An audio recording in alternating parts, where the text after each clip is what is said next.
So Daryl, we are live out of Stanthorpe. Do you want to tell us what we're doing? Yeah, good afternoon, Andrew. Welcome along, and to Jody, who's panelling there for us. What a great day we've had. We're out at Stanthorpe, Queensland, 4380. Excited to be here, mate. We're on the road. Yeah, so. Absolutely. This is something that we came up with over the last couple of weeks, and we've done it. Yeah, we have. We're finally on. So look, enjoy the afternoon. We're at Robert Shannon Winery. And also Paola The Winemaker's Kitchen live, and we're just going to bring you a bit of information about what's going on out here. There's about 9 weeks ago, the fires came through the region, and we just want to get the message out there that the region is open for business, and to come out here and share the experience of what's happening out here. Absolutely. Wine, beer, and come and spend some money, do some Christmas shopping. And we've been doing our weekly podcast, or What's On in Toowoomba and Stanthorpe. And every time we talk about Stanthorpe, you have a lot of conversations with people around the place. We've brought a few of those in as phone calls, and the compelling message has been, just because there's been fires, just because there's issues around water supply, don't stay away. Don't stay away. Head out to Stanthorpe. It's absolutely beautiful. We were looking at the town this morning, so the town's looking absolutely beautiful, and getting around there, we just got some vision of that we're going to bring up for our viewers, just to show just how great the town is looking, even for a place that's got struggles with water supply, and that median strip through that main road is absolutely beautiful, isn't it? Yeah, definitely. And look, I think this is a once-in-a-lifetime opportunity. One in 150 years, the region has looked dry and barren, and come out here and discover it. But there's still water. Like, we're at Robert Shannon's winery. There's plenty of water here on his property. But come out and experience it, because you may not see it again in your lifetime, because it will rain. Yeah, that's right. It will rain. We've seen this before. We saw this in 2011 when the rain came through. The dams in Toowoomba were down to 30%, 20%. And the rain came and fixed all that, so got it full again. But now we're back in that situation again. Yeah. Which, we won't get into the politics of all that, but unfortunately there's no politics at all. No. So you can see that vision there of Stanthorpe there. That was today. We took a walk around the city.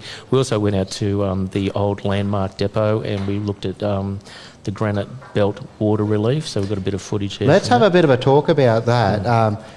People that are watching in between, they may have seen that we've got some band members here, and there's going to be some live entertainment, and they're probably wondering what that's all about. So stay with us, stay tuned, you will see that. But right now you're seeing vision of the water relief. Now, for me, this was really quite amazing to see that. I was blown away by the community coming together. Do you want to just take us through what's actually happening here? Yes, the fellow who organised that, his name is, where's my notes here, sorry, Russell. Okay. Russell, he went up to his top paddock, and he saw some people up there pulling some water out of one of his dams, and he said, what's going on? These people said, look, we just got no water, we've got no money, and things are pretty tight. So he went back home and talked to his wife, and they decided to create the Granite Belt water relief. So every Wednesday at 3:30 to 5:30, and every Saturday 8:30 to 11:30. You can see there on the footage there's trucks with water there, and they pump 1,000 litres into each of those containers that are on the back of those utes, and people, that's stock water. There's also bottled water, and they can also pick up produce as well. They register with the charity with the Granite Belt Water Relief, and there's that assistance every Wednesday and Saturday. And even when we were driving out, we looked to the right just before the motel, there was a ute coming out with one of those barrels. You saw that too, absolutely. Yes. Now, a couple of things around that. I overheard somebody saying that there's all sorts of people that are turning up, and there are people that are turning up that have no money. They've exhausted all of their income. You've got to remember, Stanthorpe at the moment's taking a hit from all sides. So not only is there water supply issues now, while in town you may be turning the tap on, and I would know we stayed at a motel, which we're going to talk about through the show, but we stayed at a motel, Jody and I, and the showers ran, the taps ran, but there's a lot of rural properties out here where their water supplies are exhausted. They're gone. They are. There's nothing. That's right. Now, they have already been bringing water in and feed. They've exhausted now all of the money that they've got. So this here is the community coming together and going, we're going to sort this out. We're going to look after our own community. It's not going to cost you anything. Turn up. You can take it's 1,000 litres. 1,000 litres of water at a time. Yeah. That's for stock and for their use on the farms. Yeah. Yeah, and also then they get the bottled water and any produce that has been donated in through the charity as well. So and I saw Rotary was there, and that was in some of the vision there. They're free barbecue for these people that are turning up. Yep. Get a sausage sizzle and all of that sort of stuff. It's really quite touching stuff. Yeah, now, Jody, who's doing all of the vision switching today, and bear in mind, this is something that we have brought together at very short notice, so there may be some clicks and clunks and whatever along the way, but when we got in the car and we were driving away from there, she said she was a part of a conversation where a farmer had turned up and had said that he was basically heading back to the farm to shoot his cattle. That's right. He was going back. He's got, I think, Jody, it was 2,000 head of cattle, I think he just can't get the return on the investment on the meat, so he was... But it gets worse than that. Yep. He can't afford to bring a butcher in. Yeah, to butcher them. He can't afford any other way other than to go out with his rifle and take these cattle out and get them off the property, get them out of pain. That's just how bad it is in some areas of here. But this is the crazy thing. We've got to get the message out that if you're on the coast, you're any other place, and you're looking for something to do, go for the drive out to Stanthorpe. We might drop back to that footage if we can, just of around town. The place is looking absolutely beautiful. The hospitality, last night we went down to one of the locals. To Amara's. There you go. And that place was bustling. Everybody was happy. They were great. They were looking forward to seeing us. There was food, there was drink. We're at a winery today. Where are we? We're at Robert Shannon Winery out in Bradley's Lane, out of Damien's. So, and they're not short on wine? No. There's lots of wine there, mate. I've been inside the cellar and had a look, and they've got their red down. It's the home of the Verdello, which I've got on the front there. We might break that open a bit later. And we're going to bust a bottle of sparkling open in a unique way a bit later on as well. Yeah, so look forward to seeing how that plays out. We'll get Paola to show us how to open a bottle of wine with a sword. What can possibly go wrong? It won't go wrong, mate. I've seen her do it before, so... Yeah, so do we want to talk about the band? We do. Look, very, very honoured today, and we're going to get these ladies on. Two friends, Catherine, and they're called Catherine the Band, and they're school teachers out at Stanthorpe State Primary School. So we might throw over to the girls and entertain us for a little while. Yeah, this was late notice. This was really, really late notice. When did you throw this on me? Thursday. So all of a sudden we were going from a little live stream where the two of us were going to chat away and show some clips to some live music. They stepped up to the plate. They wanted to be a part of it. So you guys, tell us a little bit about yourselves, your teachers, local teachers. We've both moved to Stanthorpe. I've been here for 3 years and moved out because I'd been out here once and I thought I want to live here. And Katie moved out last year and we just had similar interests, so we formed a little duo, and that's where it started in the beginning. So beautiful. Playing around Stanthorpe, a few other gigs in Toowoomba and Brisbane. Oh, awesome. So what's the first thing you're going to play? Just go for a cover. We'll go for a cover. We'll do an Ed Sheeran classic, and then we'll play an original a little bit later. Yeah, awesome. That's right. There's an original. So look, take it away, and we'll see you on the other side.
Can heal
to come home. Wait for me to come home. Wait for me to come home. Wait for me to come home. Oh, you can fit me inside the necklace. You're 16 next to your heartbeat where I shouldn't be. I mean everything you're so. And if you hurt me, that's okay, baby. Only words bleed inside these pages. You just hold me. I won't ever let you go. When I'm away, I will remember how you kissed me under the lamppost back on 6th Street, hearing you whisper through the phone. Wait for me to come home. Yeah, isn't that absolutely amazing? Yeah, that's the go. Big whoa, and I've got speakers up, and I'm going to bring that down. Okay, before we let them go, let's get rid of those sound effects. We're doing all of this live, so there's a whole lot going on. So, Catherine, the band, how did you guys come about? Yeah, just from working together, I think we both realised that we loved playing music, but didn't have much reason to. So then we started playing together, and a couple of events came up, like Apple and Grape and Snowflakes Festival, trivia nights here or there. So then we just decided it was a good way to spend time after work. And you're both teachers. Yeah. Tell us a little bit about the teaching. So I'm just a classroom teacher at Stanthorpe State Primary. Catherine does the arts. Yeah, so we sort of run the choir at the school together. I sort of wrangled Katie in because I thought, I need someone to accompany the choir. So yeah, she's been helping me out with choir with playing guitar. So it's been And you guys have been a team ever since. Yeah, basically. Some lunchtimes we just get a couple of kids and sit around in the shade somewhere and Nice. sing some songs together. So it's good fun. That is really cool. So we're going to hear again from you two a little bit later, and we're looking forward to the original. I heard a sneak peek of it when we did the sound check earlier, and I'm really quite excited for that. So Daryl, what happens next? Okay. Well, look, I just want to go back. I just want to rewind the clock, and I've got a video that I did back on Thursday, the 5th of September. So it's just going to give you a bit of a feature, a bit of an idea of what was happening down at the Tourist Information Centre, how right. dry it was, and then I sort of gave a warning about fire danger. And we'll just play that clip and we'll come back. So this is a rewind to Thursday, the 5th of September. So here we go. Just up at Mount Marley Lookout, and great view of the town of Stanthorpe. As I was saying earlier, it is really, really dry. And driving in, there were signs, all corflute signs, critical level of water down to 100 litres a day. And they're even going to the extreme now of people can shower at the local gym, and because they're scared of using their own water and being charged by the council. But yeah, this is how it is. It's dry at the moment. As I said, 10 years ago, come out here, it was just all green and lush. So please put it out there for rain. As I said, wish, pray, meditate, hope, dream, whatever you may do. Let's see this region get back to being green again and get all the dams and creeks flowing again.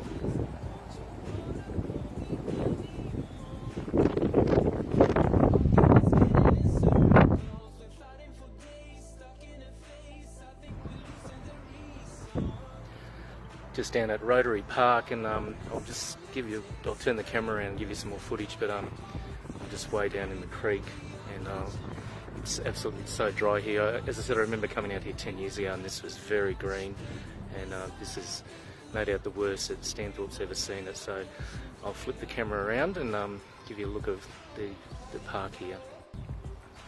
So I'll just go down to the creek. It's absolutely still, stationary. Getting a bit stagnant there, but so I remember this was way up to the bridge line there, and I was just looking here, bit of a guide about flood levels in the area. So The highest flood was record flood was in February 1976, and that was a major flood. And they had a minor flood in 2015. So you can see as I walk around, it's just so dry.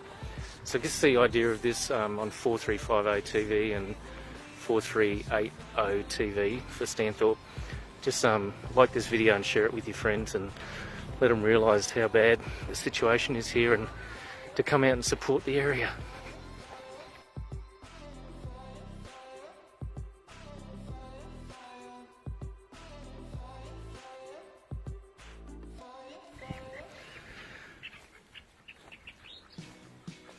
Beautiful 26.5 degrees here today, but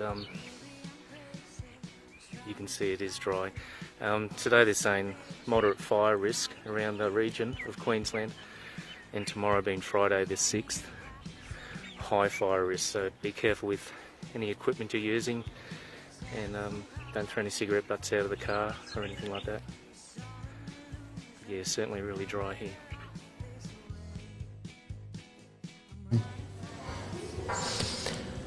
It's pretty ironic, mate, that that's on the 5th of September, and I said there was a high fire risk, especially going into the next day. Not to throw any cigarette butts out, to be careful with equipment and that sort of thing. And then, lo and behold, the next video, I did go into the CBD and I met Councillor Eve Stocks. Oh, yes. And we were just talking, there's a farmer's market that's set up in the mall every Friday there, and we were just saying there's water come out to the region, and lo and behold, I got home, got that video ready to go on Saturday morning, programmed it. 6 o'clock that night I was about to go to work at the sports club, and Paola had shown a vision of the two hills at the back of her house on fire, and I'm like, wow. So a couple of guys had accidentally let a fire get out of control. And yeah, so there's no charges or anything being laid on it, but it just really changed the scope of things. But I might just play that second clip with Councillor Eve. Get on with Eve Stocks. How are you today?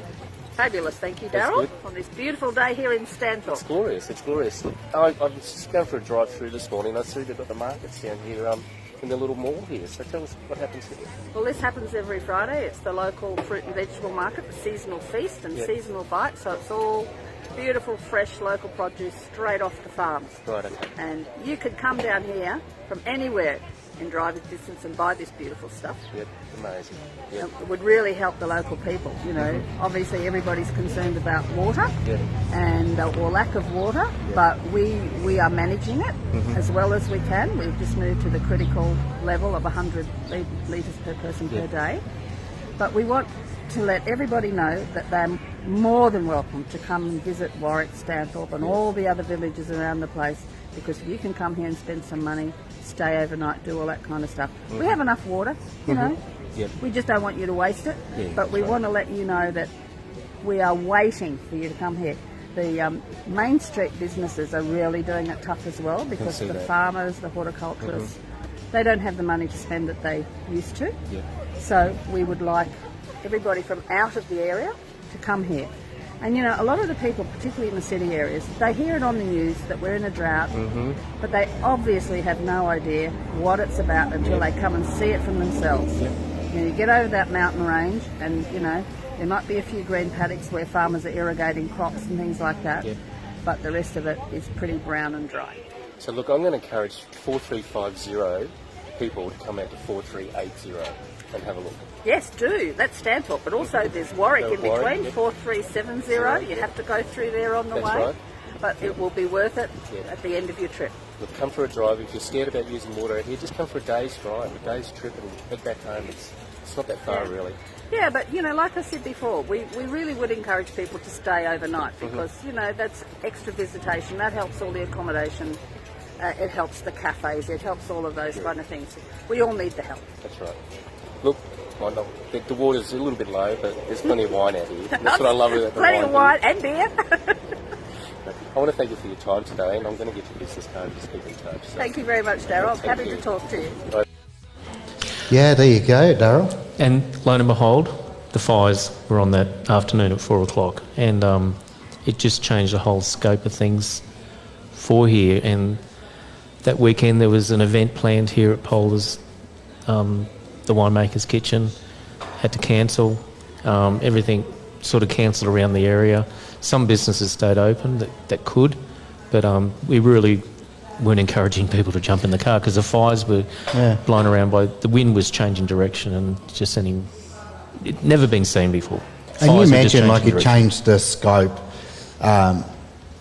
As far as everything that was in the media around the water struggles, it was really that fire that really changed the patterns of people coming out and visiting Stanthorpe. Because I think people believe that Stanthorpe caught fire, but it wasn't Stanthorpe, the CBD. Certainly they had to cut the power there for 24 to 36 hours of the township, but it was the outlying areas, and the firefighters did a brilliant job. I think I was telling you, I drove past, I came out a couple of days later, and there was one house where it was all black around there, and the guys having a cup of coffee there, and the firefighters defended houses and saved them, and I think they lost 2 or 3 in the region. But again, the message is Stanthorpe's open. And that's for where business. it comes back to that vision that we've got of the town. Yep.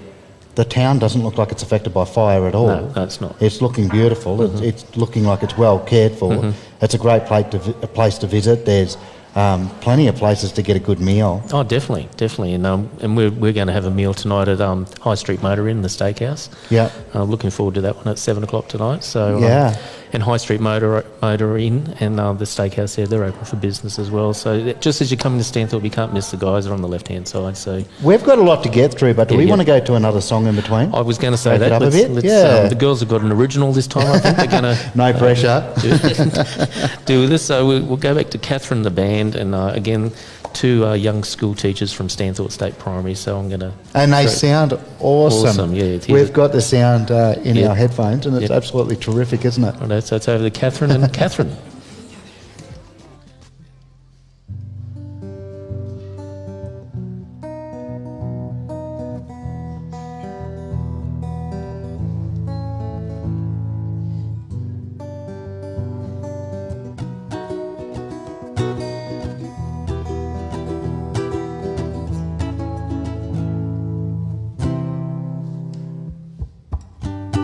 Don't cry for me, I'll be okay. I've learned to stand holding my own hand. Don't get upset, I'm not a wreck-it. I know you think you know best. I won't complain if you just walk away. Please, I don't need you to stay. I'd rather have a million cats or collect the daily news than be your muse. I'd rather be with me than you. Ooh, I'd rather be with me than you.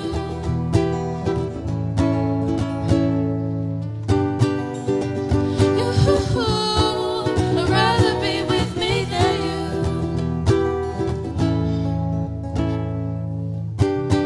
Doesn't worry you that you'll end up all alone. No messages on your phone. Doesn't it get lonely? They say to me, well, honestly, I won't complain if you just walk away. Please, I don't need you to stay. I'd rather have a million cats or collect the daily news than be your muse. I'd rather be with me than you. I'd rather be with me than you.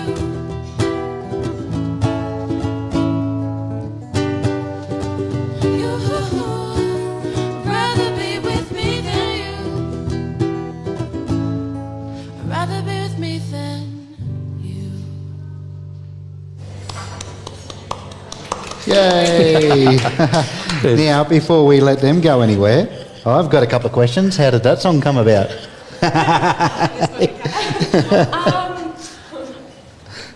After my mother had a conversation about why I was single, and I was like, you know what? I'm happy being single. So Be with me. I'd rather move me, yeah. And I have 2 cats and often cop a bit of flack for that. So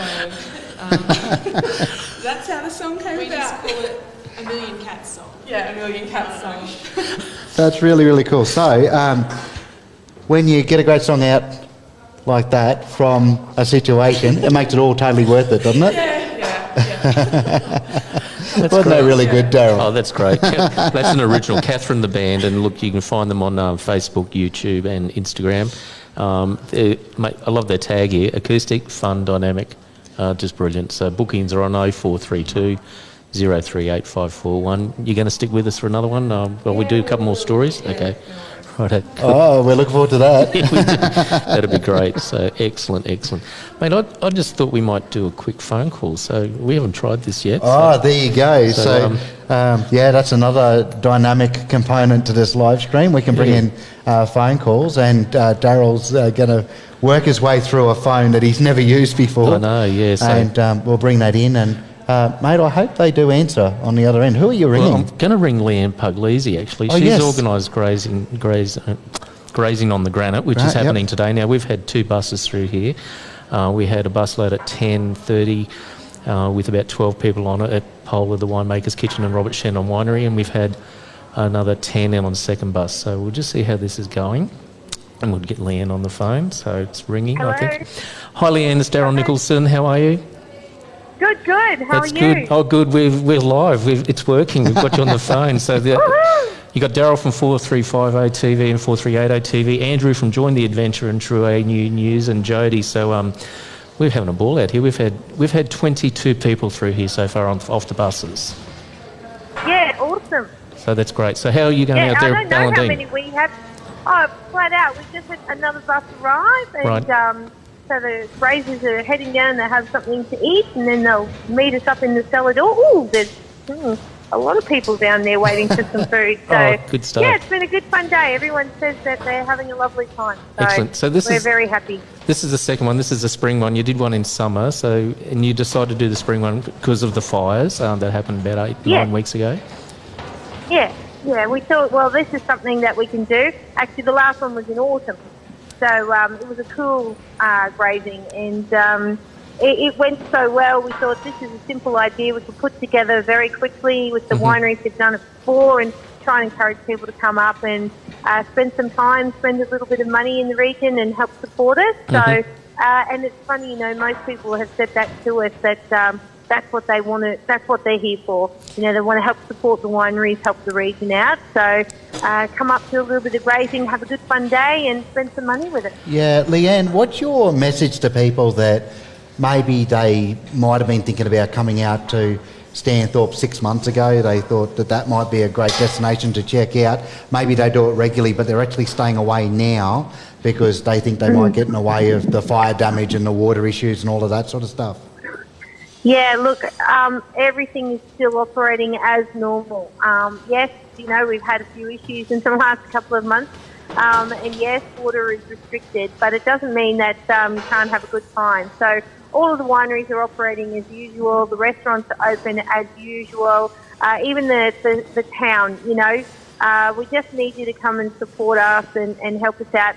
And we'll show you a really good time, Most people, there's fires around at the moment. They're not really close to us, but yes, it's a little bit smoky, but honestly, it's not affecting anybody. Everybody's still having a great time. So we just need people not to forget and to come on out. And my big thing about water, if you want to help and bring water, don't bring water from out of town. Come to Stanthorpe, buy the water here, and you can distribute it to some of the organisations that are taking it out to the people who really need it. That's just another simple way of spending some money in our town by buying your water here when you get here. And definitely come and do your Christmas shopping here, Snow. Just sort of avoid the majors where you live and come out and there's some great local shops out here. There's some great gift ideas. Exactly.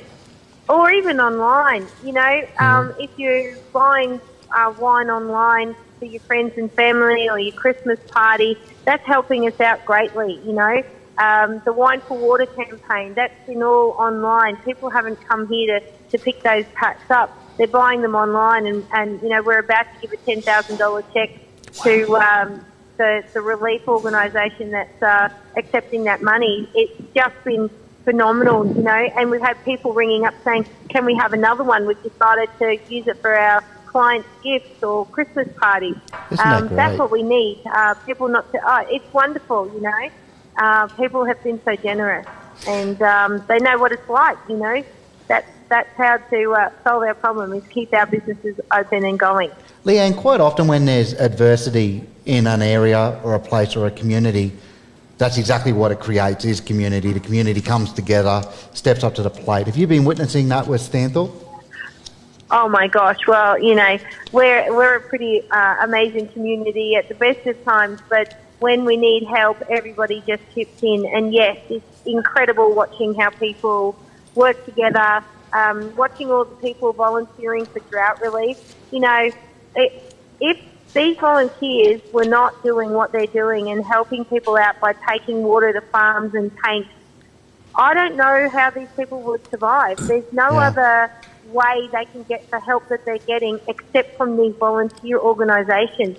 You know, we've got kids out there who can't have a shower because they've got no water, so that means they're not going to school because they're not clean. This shouldn't be happening in Australia. No. So, you know, we've got some amazing people in our community who are making sure that to the best of their ability, this doesn't happen. That people have got water so they can drink it, so they can have a shower, they can wash their clothes.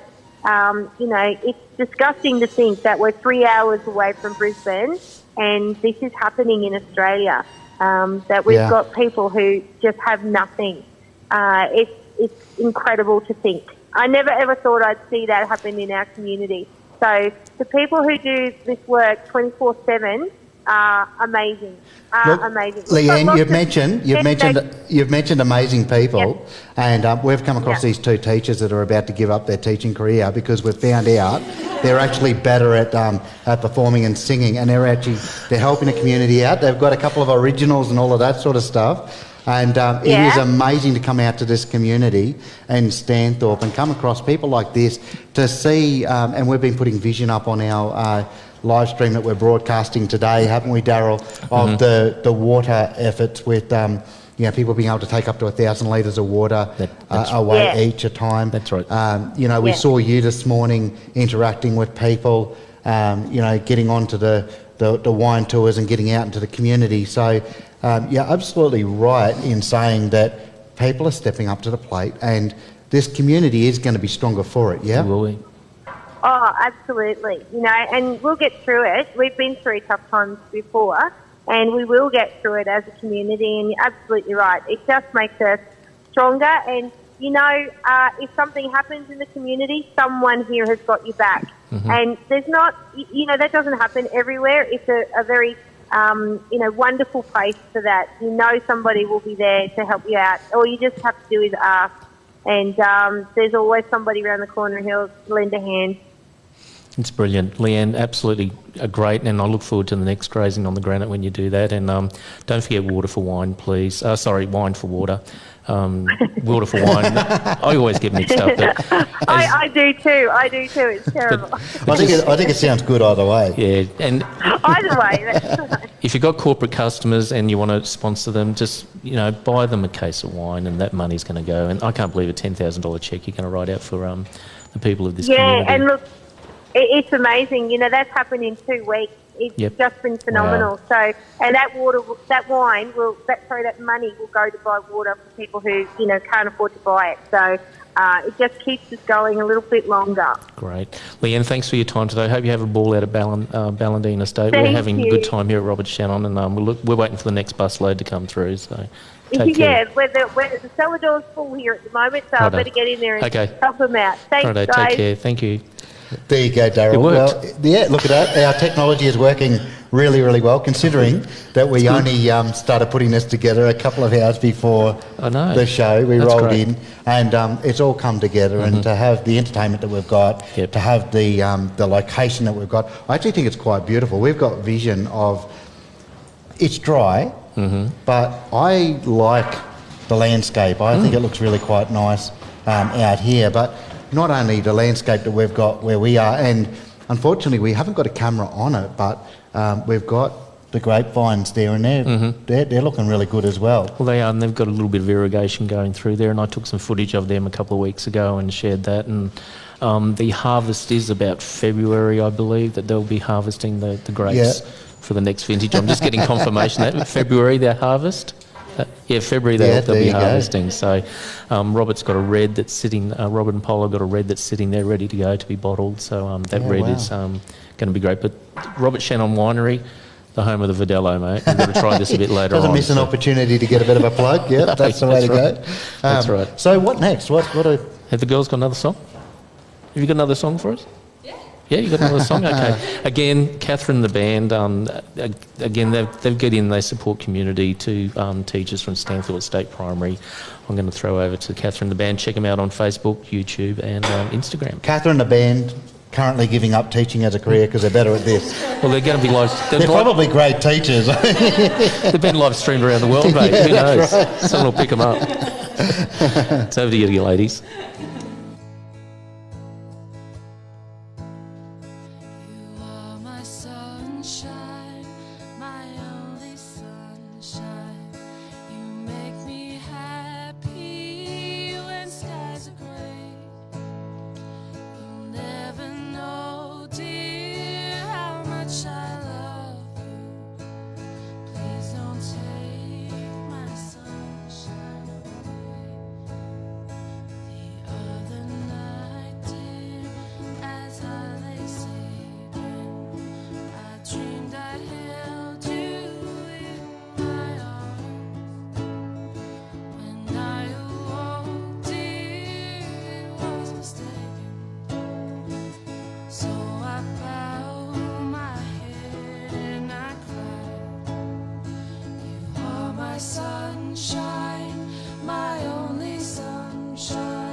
Well done.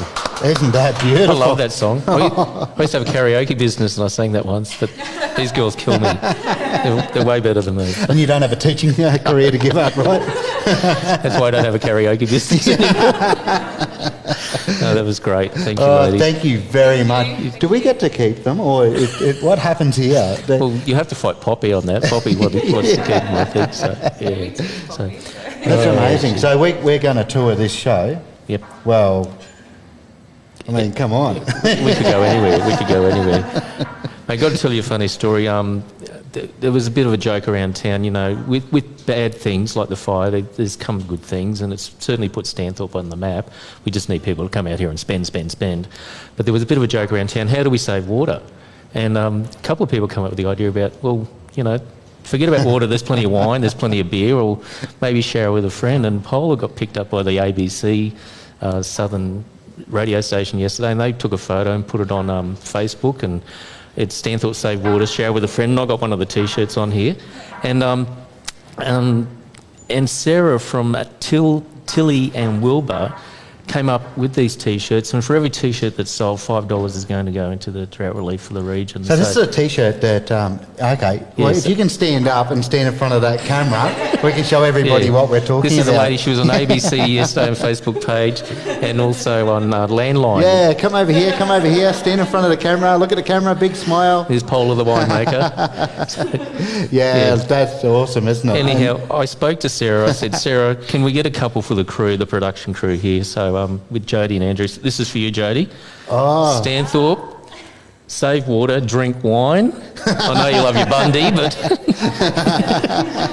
And Andrew, here you go. Drink beer in Stanthorpe and save water. So, I'm okay with that. Yeah, you can. Yeah, I'm good with that. I know you love your That beer. is so- awesome. Thank you very much for that. And we had, Thank you, Stanthorpe. We had cold beers at O'Mara's last night, and Paul and I went to the Top Pub a couple of Yes. Fridays ago. The Carlton Dry was really cold, so there's plenty of cold beer out here as well as wine. So Yep. yeah, so but a big shout out to Sarah at Tilly and Wilbur. If you want any T-shirts printed, you know, get in and buy these shirts. They're online. $5 is going to the drought relief. It's all the W's, tillyandwilbur.com.au, and you'll see all the range of T-shirts here for the Stanthorpe region. So there's a bit of a plug there for Sarah, and I met her yesterday, and yeah, she's really doing some great work, and the product's great. The T-shirts are comfortable. Yeah. And good value. What do we want to do? Do you guys want to go? Do we get one more before you go? I don't know what you would like. Do we get one more before you go? Encore? Okay. Yeah, let's how do about we that. go talked one about more, the T-shirts, one and more. then they can go back to their careers. Yeah, I know. They've got to go back to teaching on Monday. So. Oh, that Okay. is awesome. Okay, thank you very much for that. Take it away. Are you on the spot? Yeah, we're just deciding what to do. Yeah, That's okay. Again, while they're going to pick a song, Catherine the band, they're available for weddings, parties, anything. They've played trivia nights. So they can do a whole range of things. So acoustic, fun and dynamic. Catherine the band. And find them on Facebook, YouTube and Instagram. And they operate really well when they're under Under a pressure. bit of pressure. Yeah, that's right. that's No the heads up. teaching. That's the teaching that does that. Yeah, that's right. Here we go.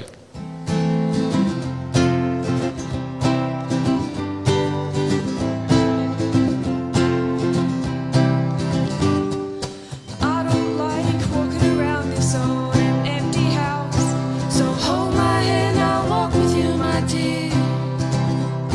The stairs creak as I sleep, it's keeping me awake.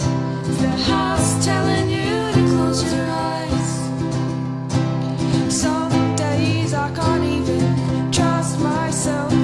It's killing me to see you this way. 'Cause though the truth may vary, this ship will carry our bodies safe to shore.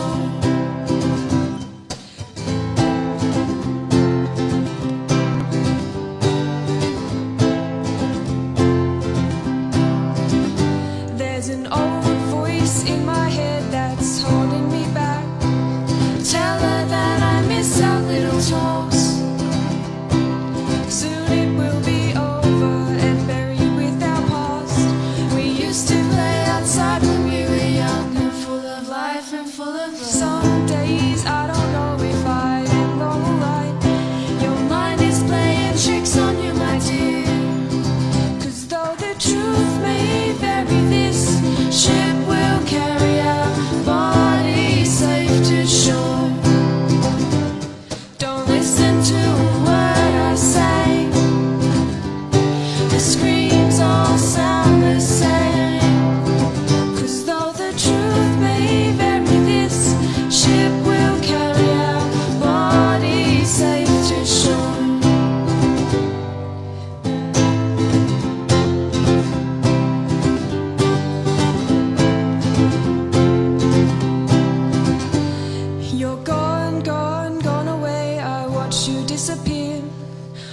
that's left is the ghost of you. Now we're torn apart, there's nothing we can do. Just let me go, we'll meet again soon. Now wait for me, please hang around. I see you and I fall asleep. Don't listen to a word I say. The screams all sound the same. 'Cause though the truth may vary, this ship will carry our bodies safe to shore. Don't listen to a word I say. The screams all sound the same. 'Cause though the truth may vary, this ship will carry our bodies safe to shore. 'Cause though the truth may vary, this ship will carry our bodies safe to shore. Wow, that's absolutely amazing, isn't it? Sensational. That's Catherine, the band, Acoustic Fun Dynamic. You can book them because this is where their career's headed, I can tell you right now. I think so. It is fantastic. So good at this. You can give them a call on 0432 038 541, or you can email them, Catherine the Band, all one word, at gmail.com. Thank you very much, ladies, for coming in. Thank you. No worries. Yeah, that is really, really cool. So where to from now? The next gig? Get through the school year. Yeah. We're playing at our carols at school. Okay. Give it a plug. Jump on in, Yeah, the give carols. it a plug, Tell and everyone tell about the people about the carols. carols. Oh, it's just a school. It's a school carols. It'll Yep. be on Wednesday night. We'll also be at the Apple and Grape Festival next year in Stanthorpe. Yeah, next year. See, there you go. There's so many reasons for people to come on out to Stanthorpe for these two lovely ladies that have got such great talent. Thank you very much for spending the time with us. Thank you so much. For the viewers and all of that sort of stuff. I'm sure they appreciate it. We can tell they do. So we will see you guys next time. Awesome. Thank you. Okay, great stuff. So we're out here at Paola The Winemaker's kitchen and Robert Shannon Winery. And mate, tell me about your Argentina hamburger. Oh, the burger. We got that just before going live because we were working through all of this sort of stuff. Started to feel a bit hungry. And next thing he came over and said, would you like a burger? Kind of thinking, well, we're in the middle of everything. A burger makes you stop. I'm so glad that we did stop for it. Yeah. That was a really good, beautiful burger. Loved the crispy onion on the top. top. Yep. And then all of the flavours all the way through the burger. Great stuff. Look, if you're looking for some excellent food, come out to Paola The Winemaker's kitchen. Argentinian burgers, also tapas. The tapas is amazing, and I have been fortunate to work in the kitchen and eat a fair bit of that food. So, grazing on the Granite at Paola The Winemaker's kitchen. We'll get into that Fidelo shortly, and we'll crack that sparkling a bit later on. But, mate, I'm going to try another phone call and just see if we can get the technology. Tourist Information Centre on the line and just have a talk to one of the volunteers there. We're not even guaranteed that we hung up from the last phone call, you know.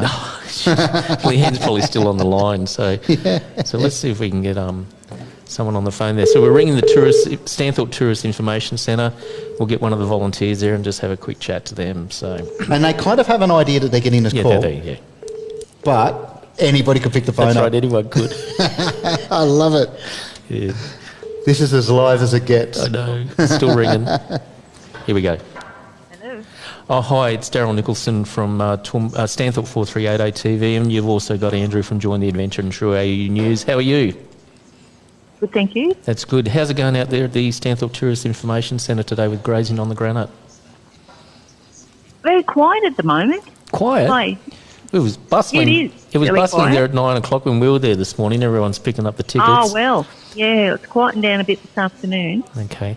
And I just want to rewind time about 8 or 9 weeks ago when the fires were on. What have you seen since the fires? Have you seen the visitor numbers increase, decrease, or where are people coming from?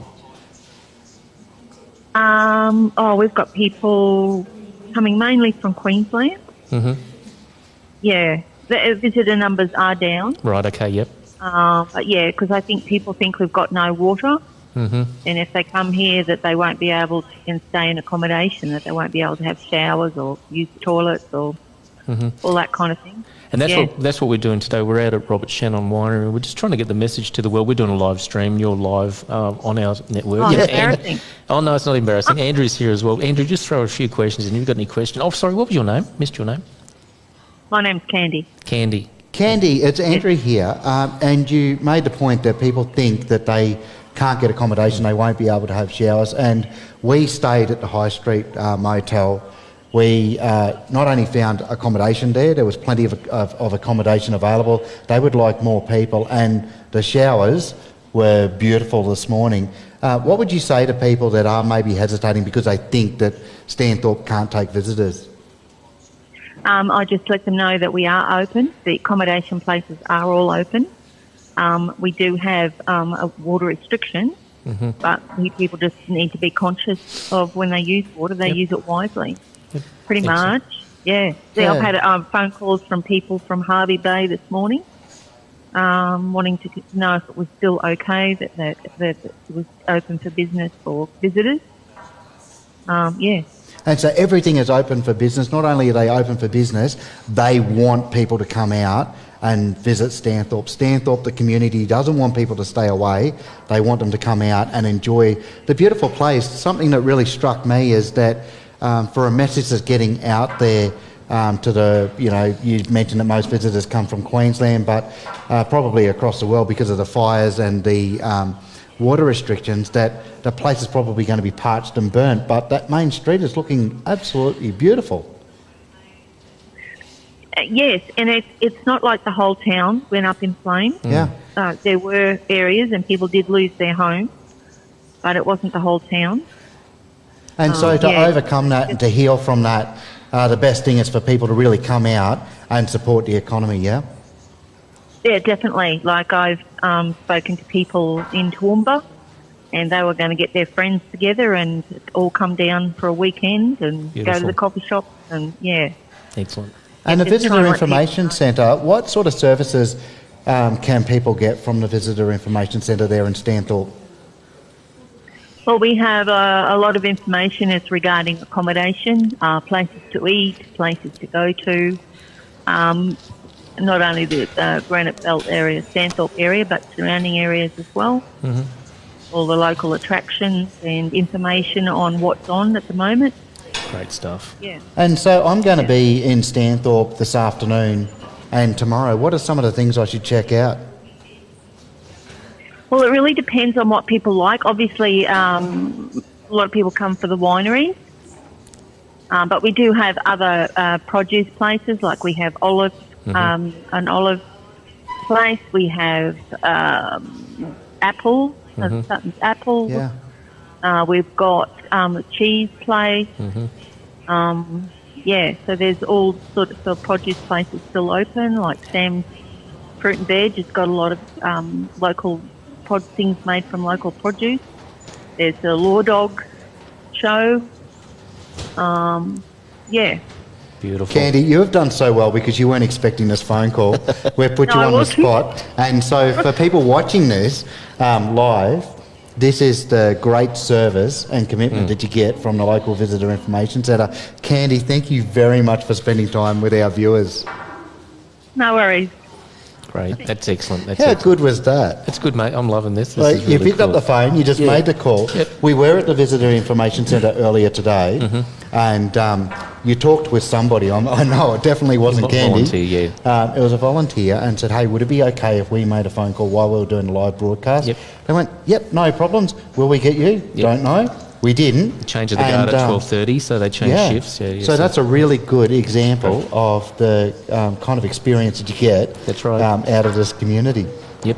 And look, we're on the road. We're doing live streams. If you want us part of your live stream, just give us a call. Give Andrew a ring on what's your 1300? You got a 1300? Oh, we got a 1800 number. 1800 number. Yeah, Yep. you can get involved in any of our shows. So you can just give us a call on 1-800-878-328, which is 1-800 Trueau. Trueau, if you're cool. going to go and use the keypad and make out the word. But yeah, look, for us, it's about getting involved in the whole of the community, being Australia, and then these smaller communities like Stanthorpe. Absolutely love it. The experience that we've been having has been a whole lot of fun. It's been great. You put a bit of pressure on us because you keep saying, hey, we started out, we're going to do a little live stream out at Stanthorpe.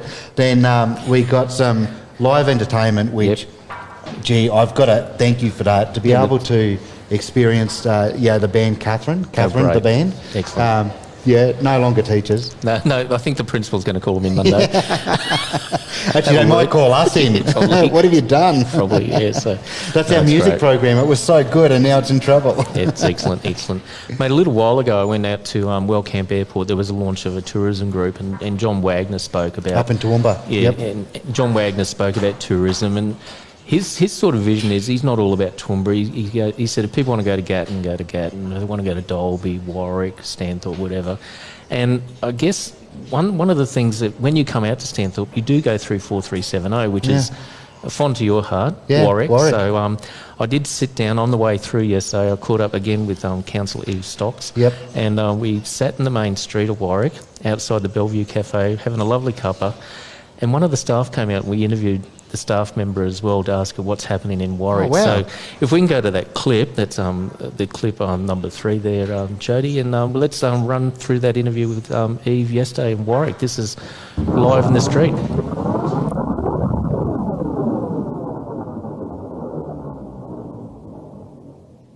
Back to the show, Daryl Nicholson out in beautiful 4370 with Councillor Eve Stocks. How are you today? Good morning, Daryl. I'm very well, thank you. Look, you said let's meet at the beautiful Bellevue Cafe, and I've got to get inside and have a look. It looks great from the outside, but you said the street will be quiet and we'll get a car park easy, but it's bloody busy here today. Well, it's Friday, and I think a lot of people do come into town to do their shopping on a Friday for their weekend supplies. Also, we've got a big motorbike racing event this weekend, so... Although that won't explain the cars that are here now because they'll all be out at the racetrack. But it's good to see it, and I just thought it'd be nice to meet in the street so you can get a bit of a look of what's going on. Look, it feels good. It feels busy, and there's people in the shops and walking around. They're carrying bags, so which is that's a good very sign. Good. And I mean, I suppose people have got a few bargains, help attract people in here. And I certainly support all the coffee shops around town. Well, I'm glad we picked this one, so do thank you for that. And here comes our coffee now. So, and this lady's name is? Yes, hello Daryl, this is Colette. Okay, and here with Colette. How are you, Colette? Welcome to the show. Good, thanks, Daryl. That's good. Oh, going well. Tell us, you're on the ground here in the main street of Warwick. How's the feeling going? How's everyone feeling in the town now with the drought and the fires that are happening? I think it's a little bit tough on everyone emotionally to just it's ongoing. It's the fires were well reported a few weeks ago, but we're still got smoke in the area today from surrounding fires, and I think that takes its toll to just wake up every day and we're not smelling the roses at the moment in the Rose City. We're smelling the smoke. I drove in out. I was listening to Belinda Sanders on the way out, and high fire danger. There's 35 fires around Queensland at the moment. I see the haze here. So, are you seeing a lot of people, visitors visiting from Brisbane and the Gold Coast? Are they coming up here at the moment, do you think, or Toowoomba? I have been to a few local events that have been put on, and they're to support the drought-affected areas and fire-affected areas. And there have been people that have come primarily just to support those events, and that's been really heartening to see that the message is getting out there, and people are taking on board that we can use their support financially. There's a lot of great specialty shops around, and to have that support from outside the community is really, really amazing. I think it does help us emotionally. And I think that's a great idea. Look, if you're in Brisbane, Gold Coast, Toowoomba, just come out to this area, do your Christmas shopping here, think local, support local, buy local, and I think that's a great message. But look, I want to thank you for coming on the show today. I know we threw the camera in front of you quite quickly, but look, thank you for coming in, and thank you for representing Bellevue Cafe. That was a good little few words there from Colette. That's good. And that's probably the message I'm trying to get out to Brisbane, to all the people around Queensland, that these little towns are still open for business. They're not burned out. No, that's right. I mean, we have had fires all around us here in Warwick. I mean, obviously down at Stanthorpe and Ballandine, they were much worse affected. We did lose a few houses down there, which is very unfortunate for the people who live in them. But the community has really rallied around everybody to help them out where they can. And there's lots of other support, both drought and support, from people who've had problems with the fire.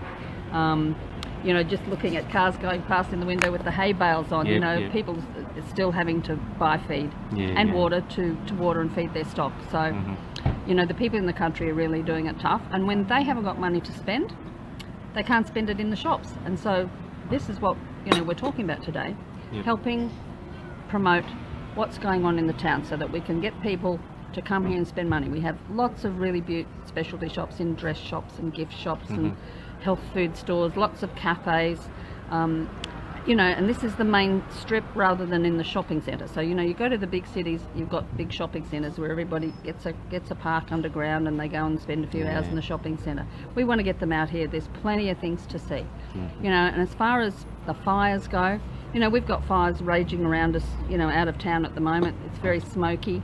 That affects people too. But we want to tell people who don't live in the region that there's still plenty to see and do here. You know, all the regeneration from the fire in Stanthorpe a month or so ago is happening now. Everything's turning green. You know, this is what used to happen in the old days. They'd have a fire. The Indigenous people used to light fires to regenerate what's happening. So there is regeneration on a large scale. So don't cancel your holiday. If you've booked a holiday here, make it a longer holiday. You know, we've got school holidays coming up. There's plenty of accommodation places that will suit families, and there's plenty of things for them to do, including things that you don't have to spend money on. You know, things like the main range, all the parks, all the I'm trying to think of the right word, all the national parks. There's still plenty to see and do in there, so you don't have to actually spend money to do those things, but you're helping people if you stay in the accommodation and you eat out and you do things like that. And all that outside money goes around, they reckon about 7 times. You know, it affects everyone, you know. I have a business, and when people spend money in my business, that means I can spend money on other things that I couldn't spend otherwise. I've just actually ordered 4 water tanks so that I'm going to be self-sufficient where it comes to water. Excellent. And just speaking of water, there's a bit of progress out. We just saw the front page of the paper, a bit of progress with out at Stanthorpe for water, and again, you know, come out. There's still water available. Yes, there is, and you know, we've even extended the boat ramp at Storm King Dam while the water is low. That's the perfect time to do it. So that's been extended down there for people to make use of the dam as for water skiing and fishing and all that kind of thing. So that's something we've been able to do. That's another positive that's come out of it. We've had some funding, you know, that we've got, you know, council found some funding to do that. Now we also got funded by the state government to build the 2 tanks of 1 megalitre each to store the carted water in before it goes to the water treatment plant. That was 2.4 million funded by the state government, and they have promised us 800,000 per month to cart the water to put in those tanks. Now that's till about 2021, depending on how long we need it. Of course, we're all hoping it's going to rain, and you know, we will need an awful lot of rain to fix this drought though. So you know, with the way it is, Stanthorpe's will run out of water by next month. So that's when the water carting will start, and that will be coming from the dams in Warwick. So it's not just Warwick's water, it's the region's water. Yeah, that's right. So that's raw water that we'll be taking out of Connolly Dam first, and then that will go straight to those tanks and then to the treatment plant, so that people will have that drinking water. And then once we figure that we can't take any more out of Connolly Dam, it'll come out of Leslie Dam. Great, okay. So, but again, still, everyone knows I'm on about this. Wish, pray, meditate, hope, dream, whatever you do, for rain, please. Yes. Okay, we do need rain, but most importantly, 4370, 4380 need money, need people to spend. So, mate, I'm feeling a bit thirsty. I want to get a bit of sparkles. We've got something really interesting about to happen. Can you hear us out there? Can you hear us out here, Paola? Okay, so we've got the camera on Paola there. We're going to have some sparkling, so watch this. This is a different way you can open a bottle of sparkling. So do not attempt this at home. You need training. So thumbs up whenever you're ready, Paola. Wow, look at that. And that is with the big sword that apparently has a whole heap of weight in it. It is real. There's nothing fake about it, and if it was to go wrong, there'd be glass all over the place. But apparently this is something that she does really, really well. Yep, she's professional, mate, fully trained professional, knows what she's doing. We were talking about it, as you and I mentioned earlier. Yep. We spent a bit of time at the pub last night. Yep. You guys had a great meal, and we topped up on a couple of cold beers and whatever else. And from time to time, she gives somebody else a go at this. She shows them and they go, oh yeah, I can do that. Yep. And more often than not, it's the males that just get it completely wrong because they try and use too much force. Use too much force and they break the bottle. You just got to gently, as you saw her just do that before, just gently knock that top, and it just takes that top off the bottle. Oh, and it actually breaks the glass, actually. Yep. So when she brings the bottle in, we'll have a look at how it did break. But that's quite sensational, and there's some good videos that we've got of Paola doing that. So, but there you go. Right. There's another way of opening your bottle of wine there. Mate, where am I going next now? So we've got so much going on. Yep. Bit of a plug. Stanthorpe Apple and Grape Harvest Festival is on the 28th of February through to the 8th of March 2020. The main weekend of all the festivities is the 6th to the 8th of March. So get on their website, their Facebook page, have a look at it. Some great partners involved there as well. So and it's the Apple and Grape Festival. That's where Catherine and the band are saying that they're going to be performing. So you've seen some of what they've done today, and they've got a lot more originals. They did one of them today, which I thought was absolutely beautiful. It's great. But get along to there and you'll hear them. Along with, as you said, there's a lot of great partners. Definitely, even if it's rained in between, we know that generally what happens after drought, you experience heavy rain. That usually causes other issues. Just come along and get involved and be a part of the community, because Stanthorpe needs that. Do it now, do it at these events. That's right. Whenever you've got a spare moment, you're looking for something to do. And even in 4370 in Warwick, there's a festival Eve was telling me about, where they're going to close the main street off and they do barbecues. They're going to have food vans, entertainment. Yeah, right. So that's in January, just after Australia Day, I think, but I'll come back with a more confirmed date on that. It'll probably be in one of our What's On podcasts, which I'm sure it will we be. record every Monday, and we usually have them broadcast every Tuesday. I'm sure it will be. Yeah. So, yeah. Mate, I was out here last weekend, and I don't know whether you saw on the news, the Dean brothers got together with the Muslim Aid Australia. Again, 20 trucks. It was a convoy that came up from Brisbane, brought feed out for stock, and again, water. And again, I mean, loving the media, love all the media organisations for covering this, but again, don't get the message that this water went out to people with properties that need water in their rainwater tanks and for their stock, and also the bottled water for the use at home and for cooking and that sort of thing. But there is still water in the dams. And in that last grab I just did with Eve, there are two dams, two tanks have been built at Storm King Dam.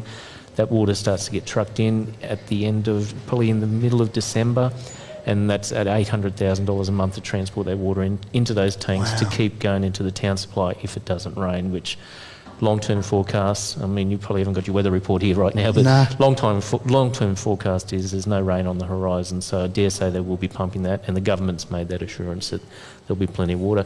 But Glenda O'Reilly, I caught up with her at the showgrounds last week.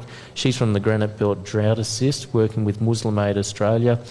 I haven't got the pictures of the convoy. You can go to Muslim Aid Australia and see that convoy coming up.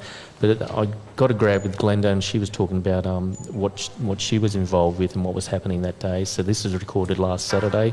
Glenda Riley from the Granite Belt Drought Assist on the clip there.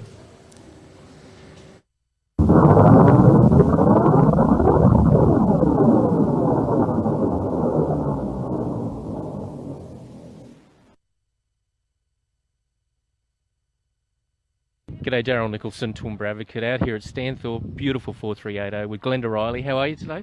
Fine, thank you, Daryl. What a beautiful day it is. I got your name right. You haven't watched my show yet, have you? No, I haven't had time, mate. I haven't had time. I know. Paola just asked you. You've had a busy week, so how's the week been putting this together today? Oh, pretty crazy. You know, it's quite a few volunteers. We spent probably 4 solid days planning this event for today. You know, with 20 trucks rolling in. That's a fairly big logistical dilemma, but we're getting there slowly but surely. Okay, so this one's at the showgrounds. We were just recently up at the highway near McDonald's there for another one, but tell us how this one's come together and who's involved.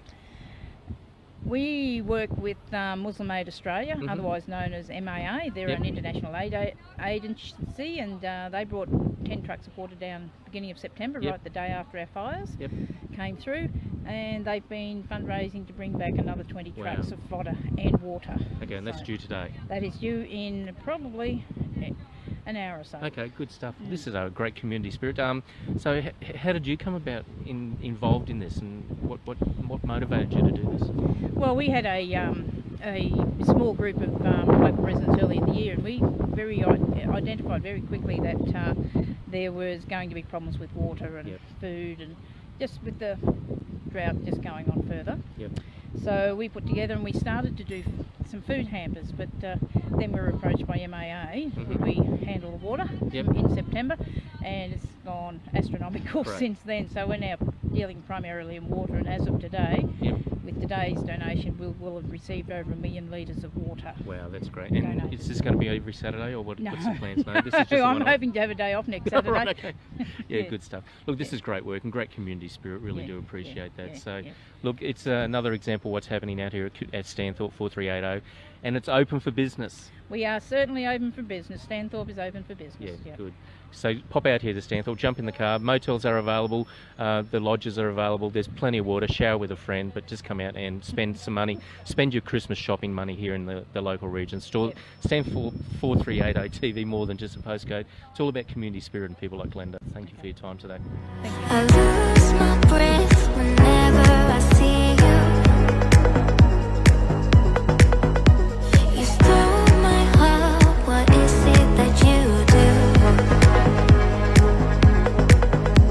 My life was great till you added colors.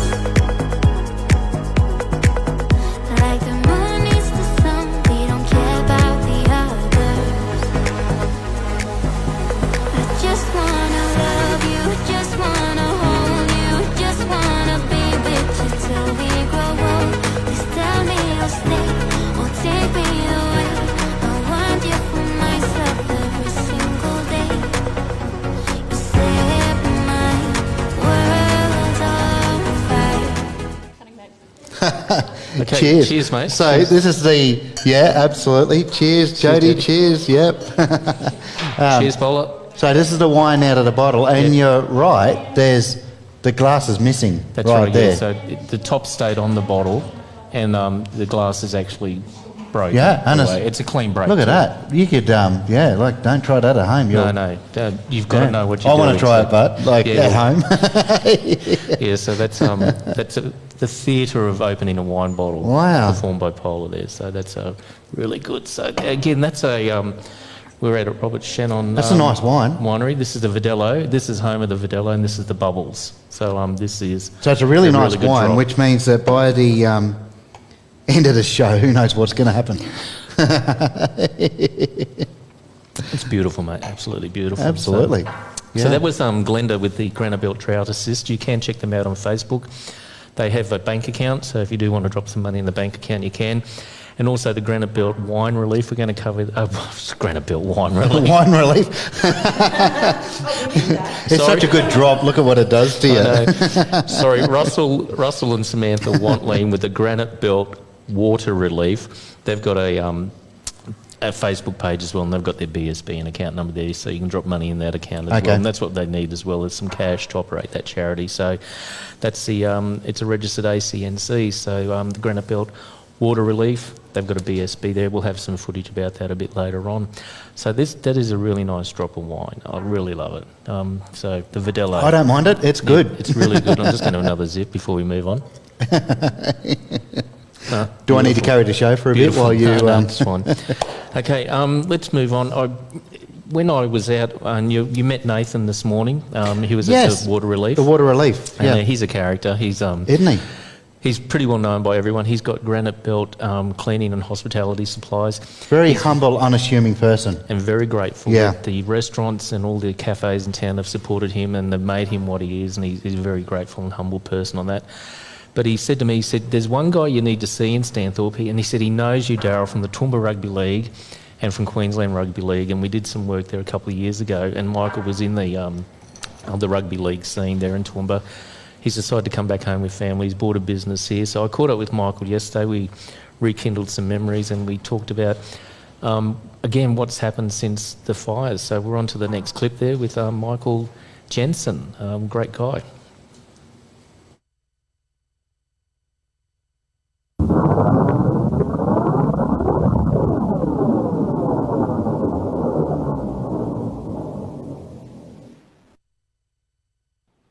G'day, as we continue our live stream from Robert Shannon Winery, and this has been pre-recorded on Friday. I'm with Michael Jensen. How are you, Michael? Welcome to the show. Thanks, Darryl. Mate, we've got a bit of association from Toowoomba. It's funny when you rock into a small town and Nathan said, mate, Michael knows you from QRL and Toowoomba Rugby League. So Yeah, I've been out of the game for about 12 months, Yep. but we bought the property here in September last year. Okay. So had 4 great years with the QRL Yep. and working in the league circles in the district, and decided to move back home and buy the business and get things going good here. stuff. Mate, 8-9 weeks ago, I was out here just doing some footage, and I was just talking about a high fire danger, and lo and behold, at bloody 4 o'clock in the afternoon, accidental fire started, a couple of guys accidentally, and it's just changed the whole scope of things. So tell us what you've experienced from that weekend. I just remember that weekend of the fires. We were in Toowoomba, we did the walked on the Toowoomba bypass, and had a great time, but shit, the whole region was under pressure, wasn't it? It was, and it's probably the first time a fire of that magnitude has actually got really close to town, but fortunately the great work from the Rural Fire Brigade and the local fire is prevented a lot further losses than we actually received, and the community's really sort of banded together and got together to try and support the people that were affected, and we're just hoping to move forward now and get through this the lack of water that we've got at the moment, but we're moving onwards and upwards, and the town's trying to get back on its feet again, and I think we're doing that pretty well, but we just need people to keep coming out and support the town, and that's right. Do their shopping here and come and stay and go and see the wineries, go and visit the national parks, and really enjoy their time here. And I was just saying to Nath, this is a unique time to see this region the way it is, a little bit brown. Oh, yeah. Because I remember coming out here 10 years ago, it was always green, but this is a natural part of what goes around, drought and that sort of thing. Well, we certainly have the 4 distinct seasons here in Stanthorpe, and it does get warm here in winter, in summer I mean, but we've had some really nice weather in recent times. In the last few weeks, the evenings are so beautiful and cool, and you can sit outside and have a few and wines. look, the media have been really good covering what's going on here, and the trouble going through, but don't bring water out. Please come out here and shop. Buy the water here. Yeah, and I mean, we've been getting some great support from people coming from Brisbane and the Gold Coast and northern New South Wales and Toowoomba. And they're coming down to support the community, and they're staying with us, and they're going out and eating at the cafes and going out to the wineries. But we need more of it. I mean, we're open for business, and I think everybody in the town just needs to keep going on with life as it is. And I mean, we've got a secure water source in town, and that's been advertised and sort of promoted. And we're still supportive of our rural people in our community, because they really need our support still. And the local charities like Granite Belt Water Relief and Granite Belt Drought Assist, they're doing a great job in actually getting water and sustenance out to their stock and that, etc. So please keep supporting those guys, especially our farmers and that, and keep buying Granite Belt produce if you can, and Granite Belt wine. But keep coming out and visiting, because although it's dry, it's still a beautiful dry. Oh, you go out to the national parks and you still see spring flowers coming through, and bud burst has happened, and the actual vines are all popping with leaf matter at the moment. So keep coming out. Righto. Okay, Stanthorpe's open for business, so thanks very much for your time, mate. Thanks, and cheers, we'll mate. head back to the live stream back at Robert Shannon Winery. Take care. Yeah, and we're back at that live stream, all right. Did you like that? Yeah, I had actually drunk that and got to the end of it, and somehow what I like about Stanthorpe, the glass fills up. It fills up somehow. So, it's like Kenny, that coffee table where the washing disappears. This is the glass that just keeps filling up. That's exactly right. And we were just talking about it. It's got a like a bit of a honey sort of a flavour to it. It's really quite nice. It's a nice wine. Nice and sweet. I love it. It's a good Verdelho. So again, Paola's a winemaker for Robert Shannon out here at Robert Shannon Wineries, and this is the home of the Verdelho. So out in Bradley's Lane at Amiens. Amiens is right. We're out here at Amiens. Yeah. So short drive from Stanthorpe, about 8 minutes, I think it took us. Yeah. And we were doing 80. We weren't going that fast. So, yeah, that's right. That was good. So it was a nice, beautiful drive, actually. Yeah. now, if you're watching on, I don't know whether you're watching on Stanthorpe-4380tv or Toowoomba-4350tv, you've also got to join the adventure with Jody Trueau.news. That's where it's being broadcast. Yeah. Mate, tell us, how did you come up with Trueau News and join the adventure? What long story. The inspiration for it was really, I've got a background in news. As you know, long standing association with a local radio station in the Moreton Bay region, 4AUR 101.5 FM, which you'll be visiting on Monday. And if it goes the way that I think it's going to go, there's some pretty exciting stuff that's going to come out of that. But really, this is what it's all about, isn't it? Like engaging with the community. That's it. And being able to do things that means that the community is empowered. That's really, really important. And you see the fruits. Like the water rescue effort this morning. Granite Belt Water Relief, Water relief. That sort of stuff, that really touches you. And I said to you, I went out there last weekend. We had a few beers last night at Amara's. I said, you've got to come out and experience this. And I was talking to a friend of Paola's out there, and she says the same thing to her friends. Her friends see it. Till they get there, they can actually hear the noise, the forklift, Russell on that forklift today, just moving those 1,000-litre containers around the water. It was just amazing. The barbecue.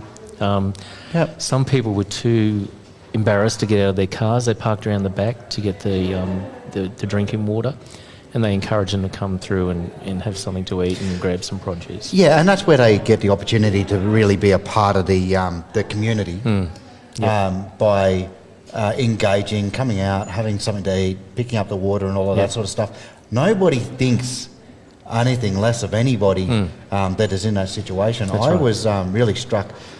Every one of those volunteers there could have been home on a beautiful Saturday morning, blue skies, watching sport, doing whatever they wanted to do. But you touched on it with the forklift, just how hard and fast they were moving, how many vehicles were coming through, picking up 1,000 litres of water at a time. And they weren't only picking up 1,000 litres of water. I noticed there were other vehicles that were coming in and picking up 10-litre containers of water as well. Like that's what it's got to. But there's a really important point to make, and I've been seeing a bit of it, and I don't want to discourage it from the perspective that it's great that people out there are wanting to help and support Stanthorpe, but do it the right way.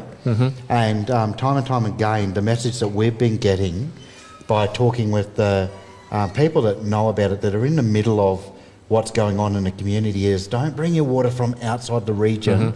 If you are going to come into the region, or if you want to help other people with water in the region, come into town and buy that water, because that also, it does two things. You help out the water's going to come in if it's going to be bottled water, but you're also going to help the economy out at the exact same time. So you can do two things at the same time. And probably if you're out here buying water for people, you're also probably checking out the bakery, getting a coffee like we did this morning. It was a good coffee too, by the way. And to be able to do that and see the economy really get the support that it needs to get. Some of the conversations that we've been having is that in summer, from a tourism perspective, Stanthorpe's more of a winter-orientated place. That's right. We were talking to Sean about that last night. That's right. And look, if you're going to the beach, have a rethink about it this summer holidays, and come for a drive out here and just have a look around Warwick and Stanthorpe. And as I said, you'll only experience this. This is a 1 in 150-year event. Yeah, that's exactly right. And so with summer being a little bit quieter tourism-wise, what usually happens is there's the backpackers and that come out. They're down. They're down big time, because there isn't as much to harvest. There's not. And so that's what we were saying earlier, is that the Stanthorpe community is getting hit from every side at the moment. And just simply, the best way to support Stanthorpe at the moment, come out and experience it. We've loved it. And look, if you can't come out, just bring Nathan at Cleaning and Hospitality Supplies. I'm sure he'll sell you a gift voucher of some description. he can then pass that gift voucher on to someone who needs it. Jester Hill Wineries, again, they're part of the Water for Wine for Water. Yeah. Happy Valley. By the way it works. Happy Valley Hippie Shop, mate. I went in there and there's an interview coming up with Kaz a bit later. It's incense, it's all fragrances, wind chimes, dream catchers, relaxing place. Monica comes out from Warwick to do medium reads. It was a nice quiet space that I just escaped to for about 20 minutes before I went and saw James Lister yesterday. You can again buy a voucher there, and Kaz will pass it on. If you want to shout someone a night at the High Street Motor Inn, again, just book a room for a friend and pay for Well, that. High Street Motor Inn, Yep. I don't know whether that's possible for us to do at the moment. Yeah, we could. But we have got a package, and it looks like Jodie's just about ready to take it. It is the next one to It's roll. amazing what Jodie's been able to do, because she hadn't seen the layout of this show until we went live. Yep. But she's been keeping up with what we've been getting up to. But we're running vision now from the High Street Motor Inn. Okay. Well, We stayed there last night, Yep. and we really enjoyed Yep. just how clean it was, beautiful. Yep. It is. The hospitality was amazing, and as a part of all of this, they decided they want to get on board and support our effort as a collaboration between all of us.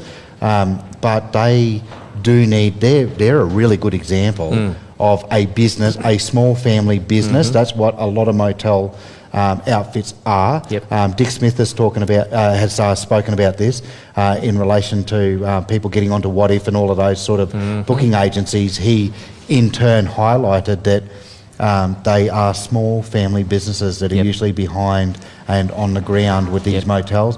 That's the case with this. Their occupancy has been down dramatically. Again, you touched on this earlier. That seemed to really happen when the fires happened. This motel's not affected by the fires. You walk out the front, beautiful views of the street, which is absolutely immaculate.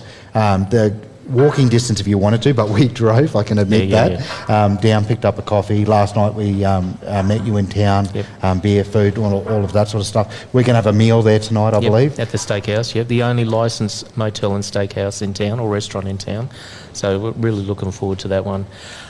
Where I was before, just thanking you guys for this opportunity. I really appreciate We don't need to be thanked at all. We just love being a part of this sort of stuff. There's another guy, he's, we create... I just saw that Jodie's come back to us and I was about to take another drink of the wine.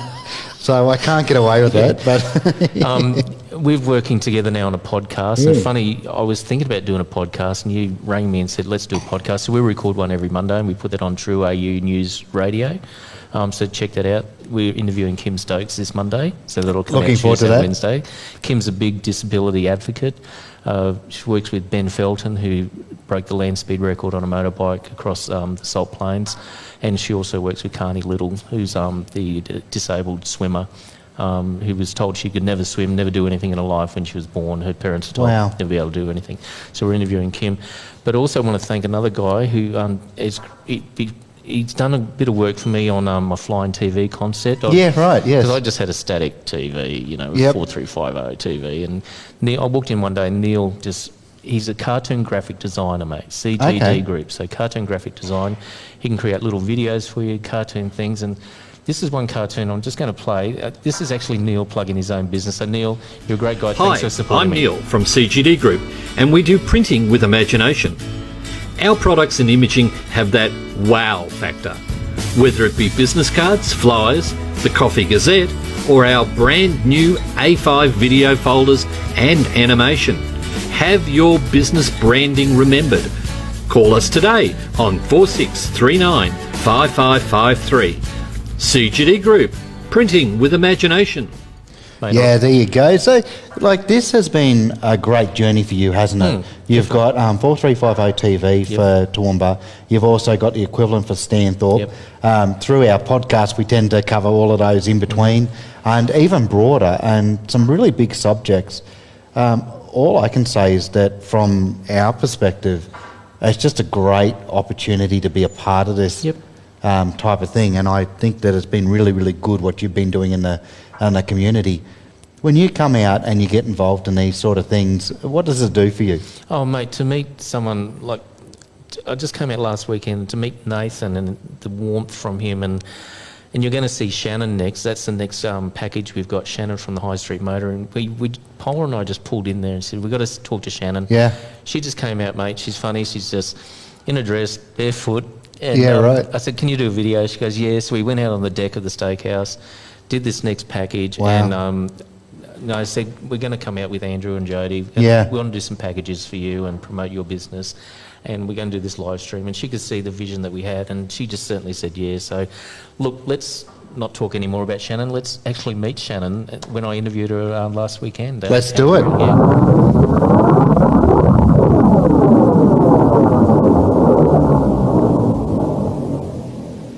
G'day, welcome back to the show. Daryl Nicholson out in beautiful Stanthorpe, 4380 TV with Shannon Cox. How are you today? Very well, thank you. I got that name right? You got it right. Finally got it right. Look, this is incredible.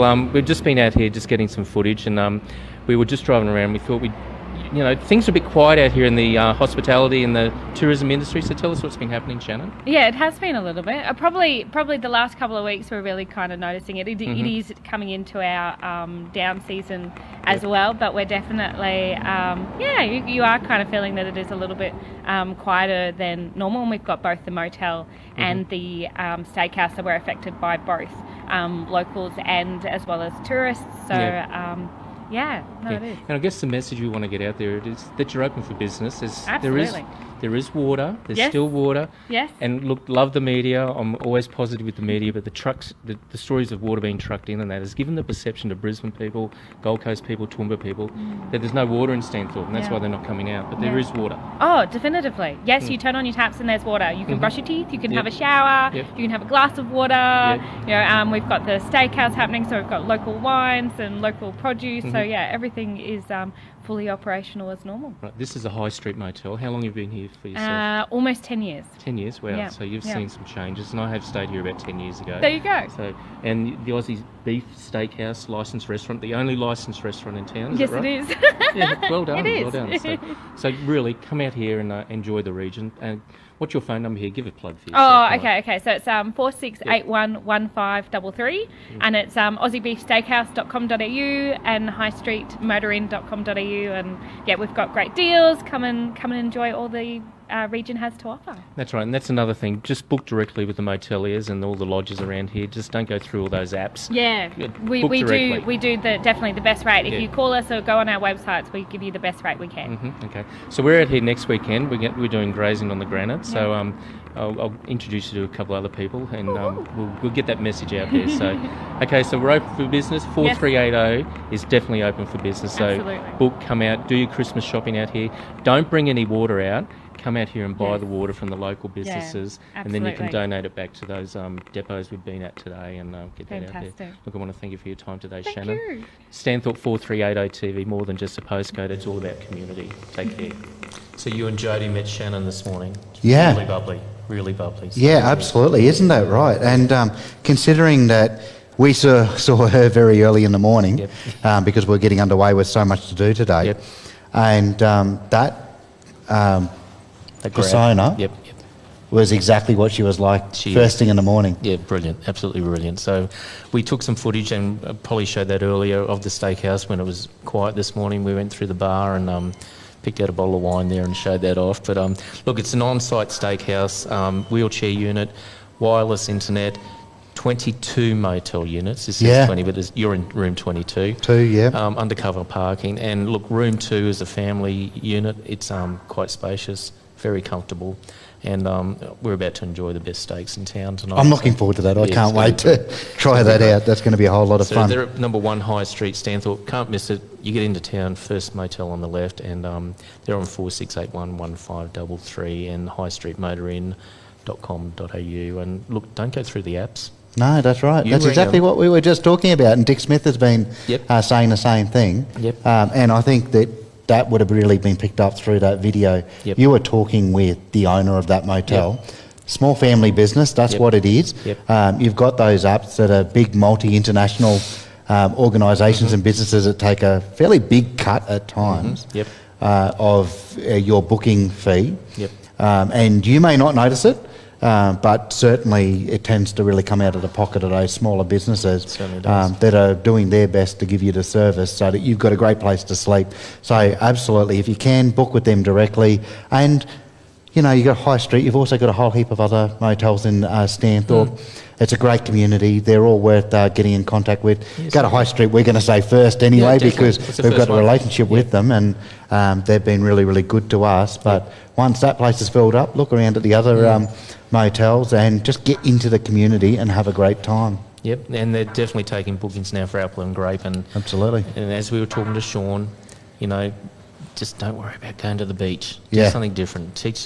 Bring the kids out here and look at the vines. And there was a group here earlier. They went to another winery, and the winemaker took them out to the to the vines and showed them what was going on. And you could certainly do that here if you talk to Robert. He'd certainly show you around the property here, which is great. And we got that footage. If we can throw to that footage, Jody. Sorry, the dam just here. The dam, Andrew. I mean, Robert tells me he's got quite a fair bit of water here. So water's not really concerning him, but if you can imagine, that's at about a third. Paola reckons it's about a quarter. Yeah, right. Robert seems to think it's about a third. So imagine if it rains and it fills up again, it's going to get up to probably where that cow is there, near that tree. That's probably where the water will get to and cover those rocks. So there is, if you go to Robert Shannon Winery, there is a photo of the dam full with pelicans on it. So sorry. And you can see they're not wasting any of that water. You mentioned the long range weather forecast, and it doesn't look like there's any rain on the horizon, any substantial rain at this stage anyway. And things can change. How many times have we looked at weather forecasts, and what we've read or listened to or watched on TV has played out completely differently? That could happen, but there is a possibility that the long range weather forecast is right. So that's where you can see the grass in between. It's really, it's doing it tough, but the water's being used for exactly what it needs to be used for, and that is keeping a business sustainable.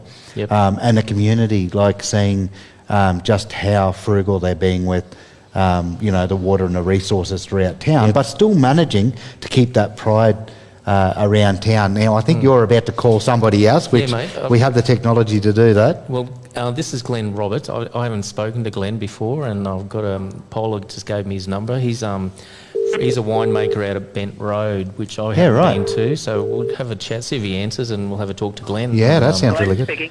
Oh, hi Glenn, Daryl Nicholson from Stanthorpe-4380tv with Andrew Mccarthy-Woods from Trueau.news. You're live on our live stream. How are you? Good, thanks, Dan. How are you? Oh, good. Daryl, it is Daryl. It's okay. Sorry, Daryl. No worries, Glenn. Glenn, Paula tells me you're a winemaker in the region here and at Bent Road. Is that correct? That's correct. Yeah, so tell us the Bent Road story. Give yourself a bit of a plug while we talk to you, and then we're going to talk to you about how things are in the region at the moment for you. Okay, well, Bent Road, we've been here growing grapes since 2000, and we've been making wine since 2005. We're a small winery, and we do a little bit of contract work, and we make, I suppose, quirky specialty wines. Quirky specialty wines. Can you explain that a bit more to me? That sounds good. I'm curious. Yeah, sure. I mean, we have a background of a lot of experimentation at the winery. So my previous career was a medical research scientist, and so I like to do a lot of experimenting. So we do a lot of experimentation when it comes to winemaking. For example, we've been making a lot of interesting skin contact wines that have been made with prolonged skin contact. And so they make for wines that are very unusual, very structural, very good food wines. Okay, Andrew, skin contact wines. Doesn't that sound interesting? That sounds like innovation in its best. Yeah, it does. So I'm more curious about this. Tell us a bit more about that. Well, for example, we've been experimenting a lot with using authentic Georgian Qvevris. So Qvevri is spelled Qvevri, right? And they are ceramic clay pots. Okay. They're terracotta pots, and we're actually using these vessels to make wines. Okay. Wow. Yeah, that's amazing. So for you at the moment out around through this region, how have you been affected by those reports that have been getting out in the broader media and the community that, you know, there's issues with water and there's also the issues with the fires that came through? Oh, absolutely with the water. I mean, we've really dodged a bullet with the fires. We're very lucky that we haven't been affected by fires, but I mean, like everyone in the region, we have been very severely affected by the lack of water, so much so that we have run out of irrigation water to irrigate our vines, and it's probably unlikely that we'll have a crop this year, unfortunately. So what does that mean for you moving forward? If you're going to miss out on a crop, how does that affect you? Oh, that'll mean that we'll have to buy in grapes. We'll have to buy in grapes to make wine. You know, we as a winery can't really afford not to make wine. If I don't make wine, I don't put food on the table. So we'll be busy trying to buy grapes from other growers next year. So you have a plan to be able to deal with that. Do you take tours to your winery? We do, but by appointment only. There's only 3 of us here that are at the winery, and we don't actually have a cellar door. We do have quite a few people coming to visit us. So if people would like to come and visit, and they're more than welcome, they just need to make an appointment just to make sure that we're at the winery. It's not that we're fancy schmancy or anything like that. It's just that often we're not at the winery, and so people don't get disappointed when they turn up at the gate. If they can make an appointment, we'll be here to receive them. Yeah, absolutely. Now, for people, you've made the case, and you said, look, there's 3 people involved. That makes it a small business, an important part of our community, the business fabric of Australia. How can people best support you? There's a great, look, to be honest, we're fine. Yeah. You know, we're not doing it tough. You know, the thing is, we will have to buy in grapes for next season. Yeah. But you know, we're pretty lucky that we've got the ability to make wine and to sell wine. I think there are a lot more people out there that are doing it tough. And I think what people can do to help is, for example, buy wine through the Wine for Water initiative that was set up by Ray Costanza from Golden Grove, another local winery. And they're doing a great job selling 6 packs of wines, and those 6 packs of wines, a proportion of that money goes to drought relief, and that drought relief for the local community. Wow. Thank you for that. Isn't that great? Somebody in the community just saying, look, I'm doing okay. There are some challenges ahead, but tell you what, this community here, definitely get behind them. And, you know, like, at the end of the day, wineries, as much as they collaborate, they're still competitors. But you've got somebody right here that is actually saying, get in, support this. Not only are you going to help the wine industry, but you're also going to help with the water and all of that sort of stuff. That's great. Glenn, thank you. Really Indeed, appreciate it.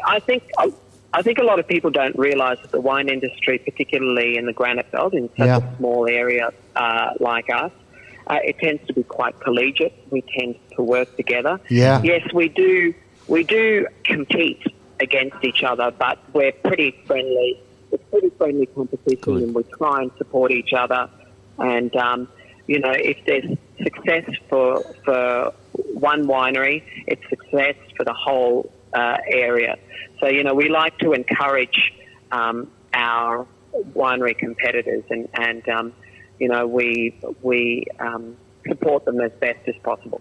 That's great. Yeah, Glenn, thank you very much for your time with our viewers and just sharing your experience with where you're at, and also encouraging those to get out and support the broader community. So that's Glenn Roberts, winemaker at Bent Road. Thanks, Glenn. All right, see you later. Cheers, take care.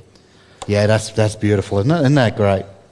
Mate, I've got goosebumps. I'm sort of like where Jody and I were this morning, talking to that farmer who, 58 years, he'd never seen a drought like this, and he was telling us stories, and we were just like, wow, we didn't have the camera on, but yeah, you know what? Sometimes you don't need the camera all the time. No, you that's just exactly take away right. those experiences, Yep. and she shared that with you in the car on the way out here, and magic.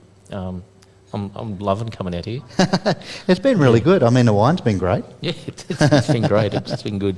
Mate, we met Nathan. We arrived at the Granite Belt Water Relief. Yeah. And it was very busy. The traffic guy got us to move further up. I was amazed at how many vehicles were coming through that, and that area. He had to move a semi-trailer out, and he said, Yeah. can you just park up at the carpet place? They're not there. And we pulled over on the side of the road. And the first person we met was Nathan Collier. Now, Nathan, he is... I've only known him for a week, and I feel like I've got a friend there. And he's a funny guy. He's got a funny Facebook page. I won't get into that. He said not to get political, but Nathan Collier, spelled C-O-L-Y. He's got Granite Belt Cleaning. So in other words, you can go and search that for yourself, find it on Facebook, and look up Nathan Collier, and you'll find some links to him. But he's got Granite Belt Cleaning Hospitality Supplies. Caught up with him yesterday, and we did a bit of a grab out the front, and we just talked about again. Not sounding like a broken record, but his spin on things and what's happening in the region. So here's Nathan from Granite Belt Cleaning and Hospitality Supplies. Yeah, brilliant.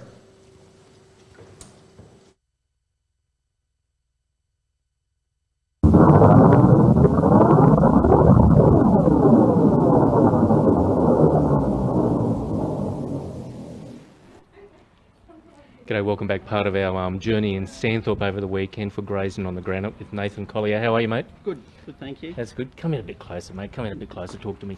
Mate, you've got the Granite Belt Cleaning and Hospitality Supplies here in the main street.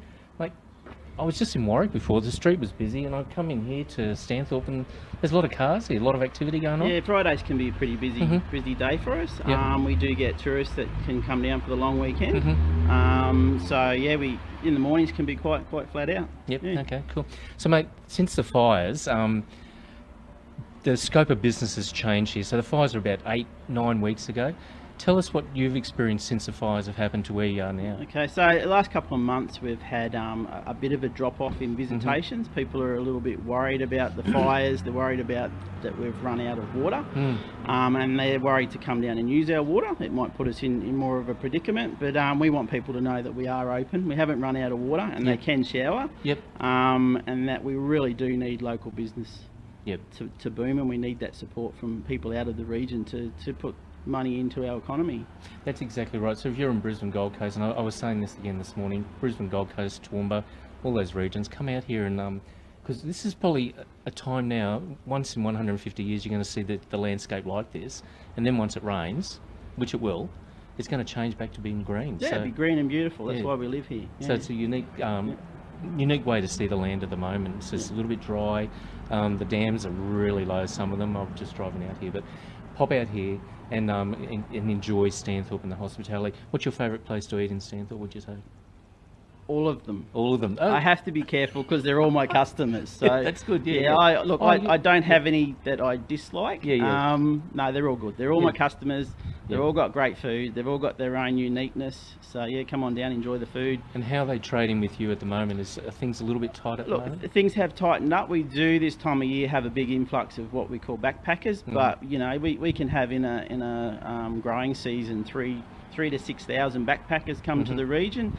So far this year we would normally have, I think, anything up to 3,000 already here, because we're a pretty high transient population normally, but so far not many backpackers have come to visit.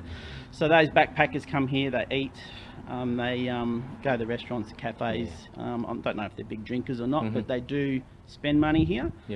So if they're not here, the food places aren't buying or spending as much with us, because we do that food packaging section of our business. So Look, please come out here, do your Christmas shopping out here. Avoid the majors in wherever you live, and come and do some great gift shops here. We have had some people coming Christmas shopping. They've actually Great. come down and said to me, I'm here to do my Christmas shopping. Excellent. I'm from Brisbane or the Gold Coast, and I'm going to spend my money here, not on the coast. That's it. So people are coming and supporting our economy. That's we great. just need more people. Excellent, Nathan. Look, I wish you all the best, and I know that things will change.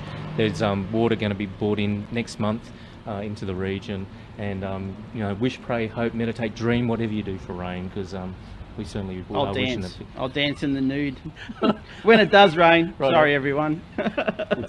So when you're in town, pop in and see Granite Belt Cleaning and Hospitality Supplies. Say good day to Nathan, a real character. Got some funny Facebook pages too, but we won't get into that just today. No politics. No politics. So, mate, thanks for coming on the live stream today as we stream right around, virtually the world, sharing what's going on in Stanthorpe. So thanks for taking part in this today. Thank you. Cheers, Appreciate mate. what you're doing. Take care. You can tell he's a character, can't you? Mate, he is a real wag, and I'll do a bit more work with him and discover what he's going. Just there was a couple here from the Gold Coast earlier. Yeah, right. I said, "Oh, where are you from?" They're all from the Gold Coast, and I said, "How'd you hear about this?" "Oh, well, we heard the lady from Ballindine on a podcast. Yep. Talking to these two jokers, and turned out it was us from the interview we did with Leanne about 2.5 weeks ago. 3 weeks Oh, that's ago. awesome. So I said, "Well, that was us," and because the T-shirt came up, the share with Yep. a friend, and he said that's what grabbed them, and then they decided they'd come out here, and I said, "Well, you're meeting the real thing." So listen to our podcast. Go to Trueau.news radio. Yeah, or 4350 TV, yeah, which is the it's on Toowoomba there, one, so, or the Toowoomba version of that, and those podcasts are far and wide. I think people are we've had a listening couple to of them. good ones. The Town Crier was good. Ah. Kevin Houth, the world's loudest. He's town world's crier. loudest at the moment. Yeah, he So- broke the 100 decibel limit, 107 point something, I think it was, all up. 7.2 or something. Yeah, Sounds like a radio station. doesn't it? Yeah, and Like we that. managed to get him to do that down through our broadcast equipment. We still have it working, which is good because we needed great. it today. It's excellent. It's excellent, mate. The Granite Belt water relief. Yeah. Tell you what, I'm just going to throw straight to the video because I've told you the story. I don't think you've seen the video. You saw Russell on the forklift this morning. Yeah, that's right. Yeah. He was very busy. He was on ACA last night. Okay. The Current Affair picked up the story. I'm hoping Yeah. they might have picked it up from my Yeah. interview, maybe. But there's a lot of stuff going on here. ACA were in town. They put him on last night. You sort of gave him a wave today, but this is actually Russell and a bit of the activity that happened. This is the Granite Belt water relief. This is filmed last Saturday.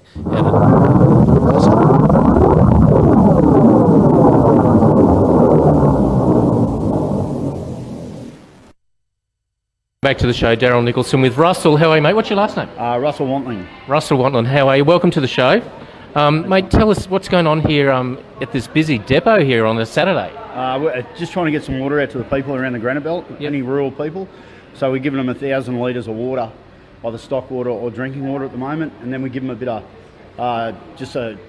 the bottled water there so they can have something to, just to cook with, to give their kids during the day to drink, So how long have you been? Water, and he said, we got to do what we got to do, and I said went home to my wife and I said, we've got to do something. Mate, this is amazing. Look, I want to thank you for your time today, and I'm going to get some footage and share this with Toowoomba and the whole of Queensland and the world, but thank you for your time today. Thanks, Russell. Thanks for your time. There you go. So a great project happening here out at Stanthorpe, and it started just after the fires. So every Saturday, as Russell was saying, they get together. Trucks are bringing water in. People are allowed to get 1,000 litres of water and take it back to their stock, to their family, and it's all donated. Truck drivers donating their time. The water's donated. There's some produce here as well. It's absolutely amazing. So stay tuned. We'll get some more footage and some more interviews, and I'll get some more interviews in through the week. So this is Toowoomba 4350 TV out at Stanthorpe 4380, and it's more than just a postcode. You can really see there's a lot of community here. I lose my breath whenever I see you.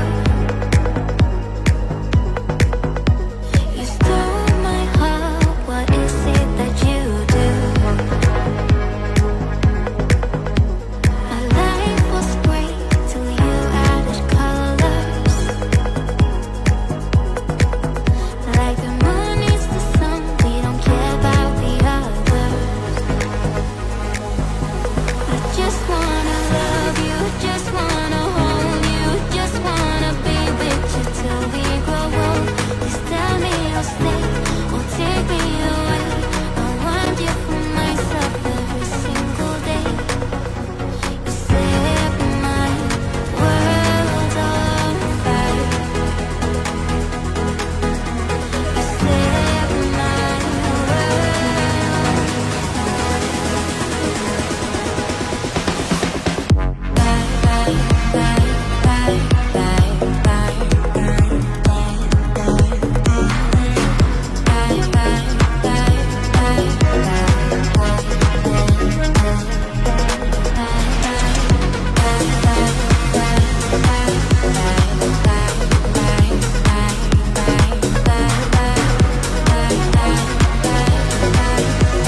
Yeah, don't you get a real sense for just how much the community has come together, and to think that in a developed country, this is not a third world country, that water has become the central issue, and that people in this community are starting to realise just how valuable water is to just survival, and not just survival. I mean, we've known that. You go out into the bush and you get lost, you're probably going to die from dehydration before you are from starvation. Exactly. But what it also does for the other aspects of your business, you know, farmers just realising that they can't keep their cattle going anymore. That's right. They can't keep their crop going anymore.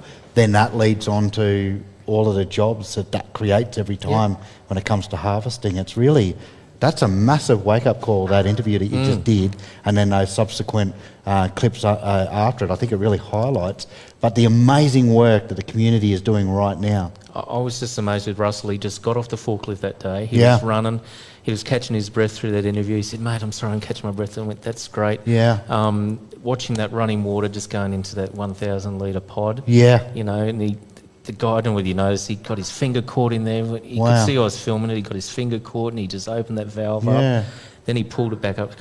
And I just saw that vision of the running water. And that song, mate, you know, that's from Epic that we subscribe to. I don't know what I'd do without you. Yeah. You know, Powerful, isn't those it? words, I just went, wow. And that was from Russell, just going up to a paddock, seeing people just getting some dirty water out of his dam. Wow. So, mate, that's... And I've got another clip of that, which is coming up very shortly, but yeah, that'll be in a couple. You've got a lot through your run sheet. We're getting through it. We're getting through it. But look, just in between, the message again is really to get people to come out and get involved. Don't be shy. Don't stay away from the town because you think you need to. Come out. Don't bring the water with you. Buy the water when you get out here from the shops. That'll help the economy. Come out and enjoy the place. And I see you showing me that image. Yeah, well, Granite Belt Relief. Granite Belt Water Relief. Mate, if you can't get out here, and I'm just going to relate back to Protea's place. They opened up a refuge, or not a refuge, a centre for women to go in who are suffering domestic violence. Yeah.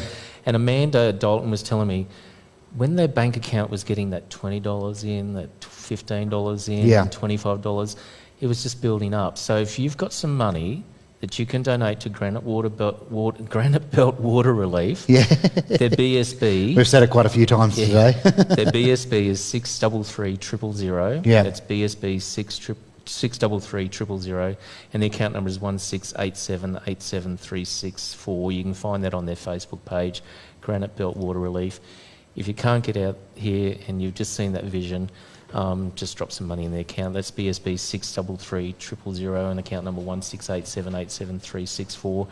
And if you are out here, pop out there on a Saturday. Nothing like that noise today. Absolutely. Water It's pumps, amazing to see it. Forklift beeping, trucks coming in, water pumps going, the smell of the barbecue. Absolutely, the Rotary Club, that's really brought them to life and given them great purpose. That's probably one of the great things that it's done for people. Look, we have talked about the challenges and probably some of the negative aspects of the fires that have come through, and also the lack of water, but the positives, there are so many positives. We have touched on them, but we haven't said specifically that these are positives. Like, people have stepped up to the plate. People have been given a purpose. Not only have they been given a purpose, they've taken that purpose on and they've owned it, which is really quite amazing to see out around this place. People aren't just evacuating Stanthorpe, they're standing their ground, and now it's time for the wider community to do the same. Come out, enjoy Stanthorpe. It is a beautiful place. It's beautiful right now. The bushfires really haven't made any negative impact on the place. If anything, I think, and you and I have spoken about this from time to time, it's just added a layer of diversity to the landscape, and it hasn't really touched the middle of town at all. There's no evidence of that. That's absolutely beautiful. The flowers are blooming. The buildings are looking beautiful. We have a vision of a mural there that really stands out. And while we were filming that'll probably come up in this package that's rolling now. It's going to come up right now. That's that mural right there. As we were filming that, people sort of realised that we were in an awkward position getting that. So they noticed it as well and went, oh, wow, that is fantastic. That's So right. these are just some of the great things that you really discover when you come out and just take the time to take in what the town's all about. And that little walkway area with the wind chimes. Yeah. The wind was blowing perfectly there when we were there, and and that's where they hold that weekly market every Friday. Just set up a few tents there and just sell some fresh produce there. So get down and check that out as well. So, mate, but if you can definitely help with that Granite Belt water relief with some cash, that'd be good. If you can't get out here, I think you should make the effort and get out here anyway. But yes, if you can't, that's exactly right. You've got those details. You can find them online if you didn't catch them as we delivered them.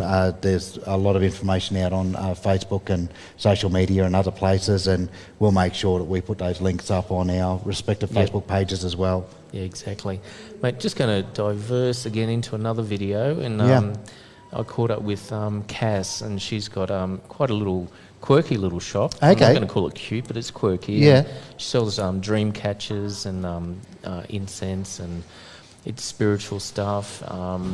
She has a reader come out there on Thursday and Friday. Monica Ward comes out from Warwick. Monica's a big advocate in Warwick for community as well. Good. And I've been read by Monica. She's very, very sharp and get some messages from the other side there. But I met up with Cass, and she was very warm and hospitable, and I sat in her shop yesterday, just 20 minutes before I saw James listed it. Let's meet Cass from the Happy Valley Hippie Shop. Let's do it.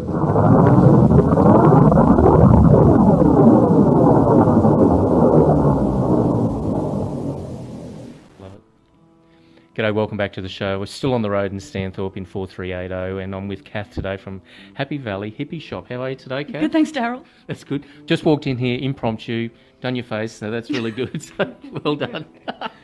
Now, look, tell us, quite seriously, we've been out at Stanthorpe, and tourism numbers are down, and what the message is I'm trying to create is we're open for business. Stanthorpe's open for business. So tell us a bit about what's been happening. Okay, so with the drought and with businesses, of course, being impacted by that. Yep. What I've experienced in the last month and after the fires that we had a few weeks ago, which some houses were lost, it's been beautiful to see a lot of support from local communities, people from Brisbane, families just on making their own decision to bring water up to us, and then there's days where buses are coming up on weekends and injecting money into small businesses, and they turn up, we're here to spend. It's like, great, come to the right place. That's it. Stanthorpe is open for business, and look, don't bring water out. Come out here and buy your water out here, and you can donate it back to those charities that we were talking to before. And also, look, come to Happy Valley Hippie Shop and buy your Christmas gifts. This is an amazing shop. Thank you. Thank you. I think so too, but I'm very biased. My merchandise comes from Nepal and India, and it's fair trade. Yep. And also, this is a place where children come and they love it. There's lots of wooden toys, and no child leaves here empty-handed. I've got a trickle drawers with little bits and pieces for them. There's a couch they can sit down on, have a cup of tea, read a nice healing book, and I also have a therapy room here where we're practicing energy healing and very newly craniosacral, which I've introduced to Stanthorpe. Okay. So again, think local, support local, buy local. That's what I'm all about. And it's a nice quiet space in there, and you've got mediums as well. You can organise mediums. Psychic medium. I have resident psychic medium Monica Ward. Monica, I know Monica. Oh, do you know Monica? I met her at the spiritual church in Toowoomba. Oh, very good. Yeah, so she's Monica based in Warwick, but comes out here. Comes out here every Thursday and Friday, but she can come other times if you want to give Happy Valley Hippie Shop a call. Can I give the phone number? Yeah, sure. Please do. So it's 0746811220, and we'd love to see you. Yeah, look, jump in the car. As I said, don't bring water out. Come out here and buy the water from the local businesses out here, from the Spanos, from the IGAs, and just support the local businesses here. Buy your Christmas gifts out here. This is the time to shop now, and come and enjoy this nice quiet space. It is beautiful. Yeah. Thank you. Thank you so much, Daryl. Well, look, thanks for coming on the show. Stanthorpe-4380tv, more than just a postcode. It's all about community. Thank you. Take care. Thank you. Cheers.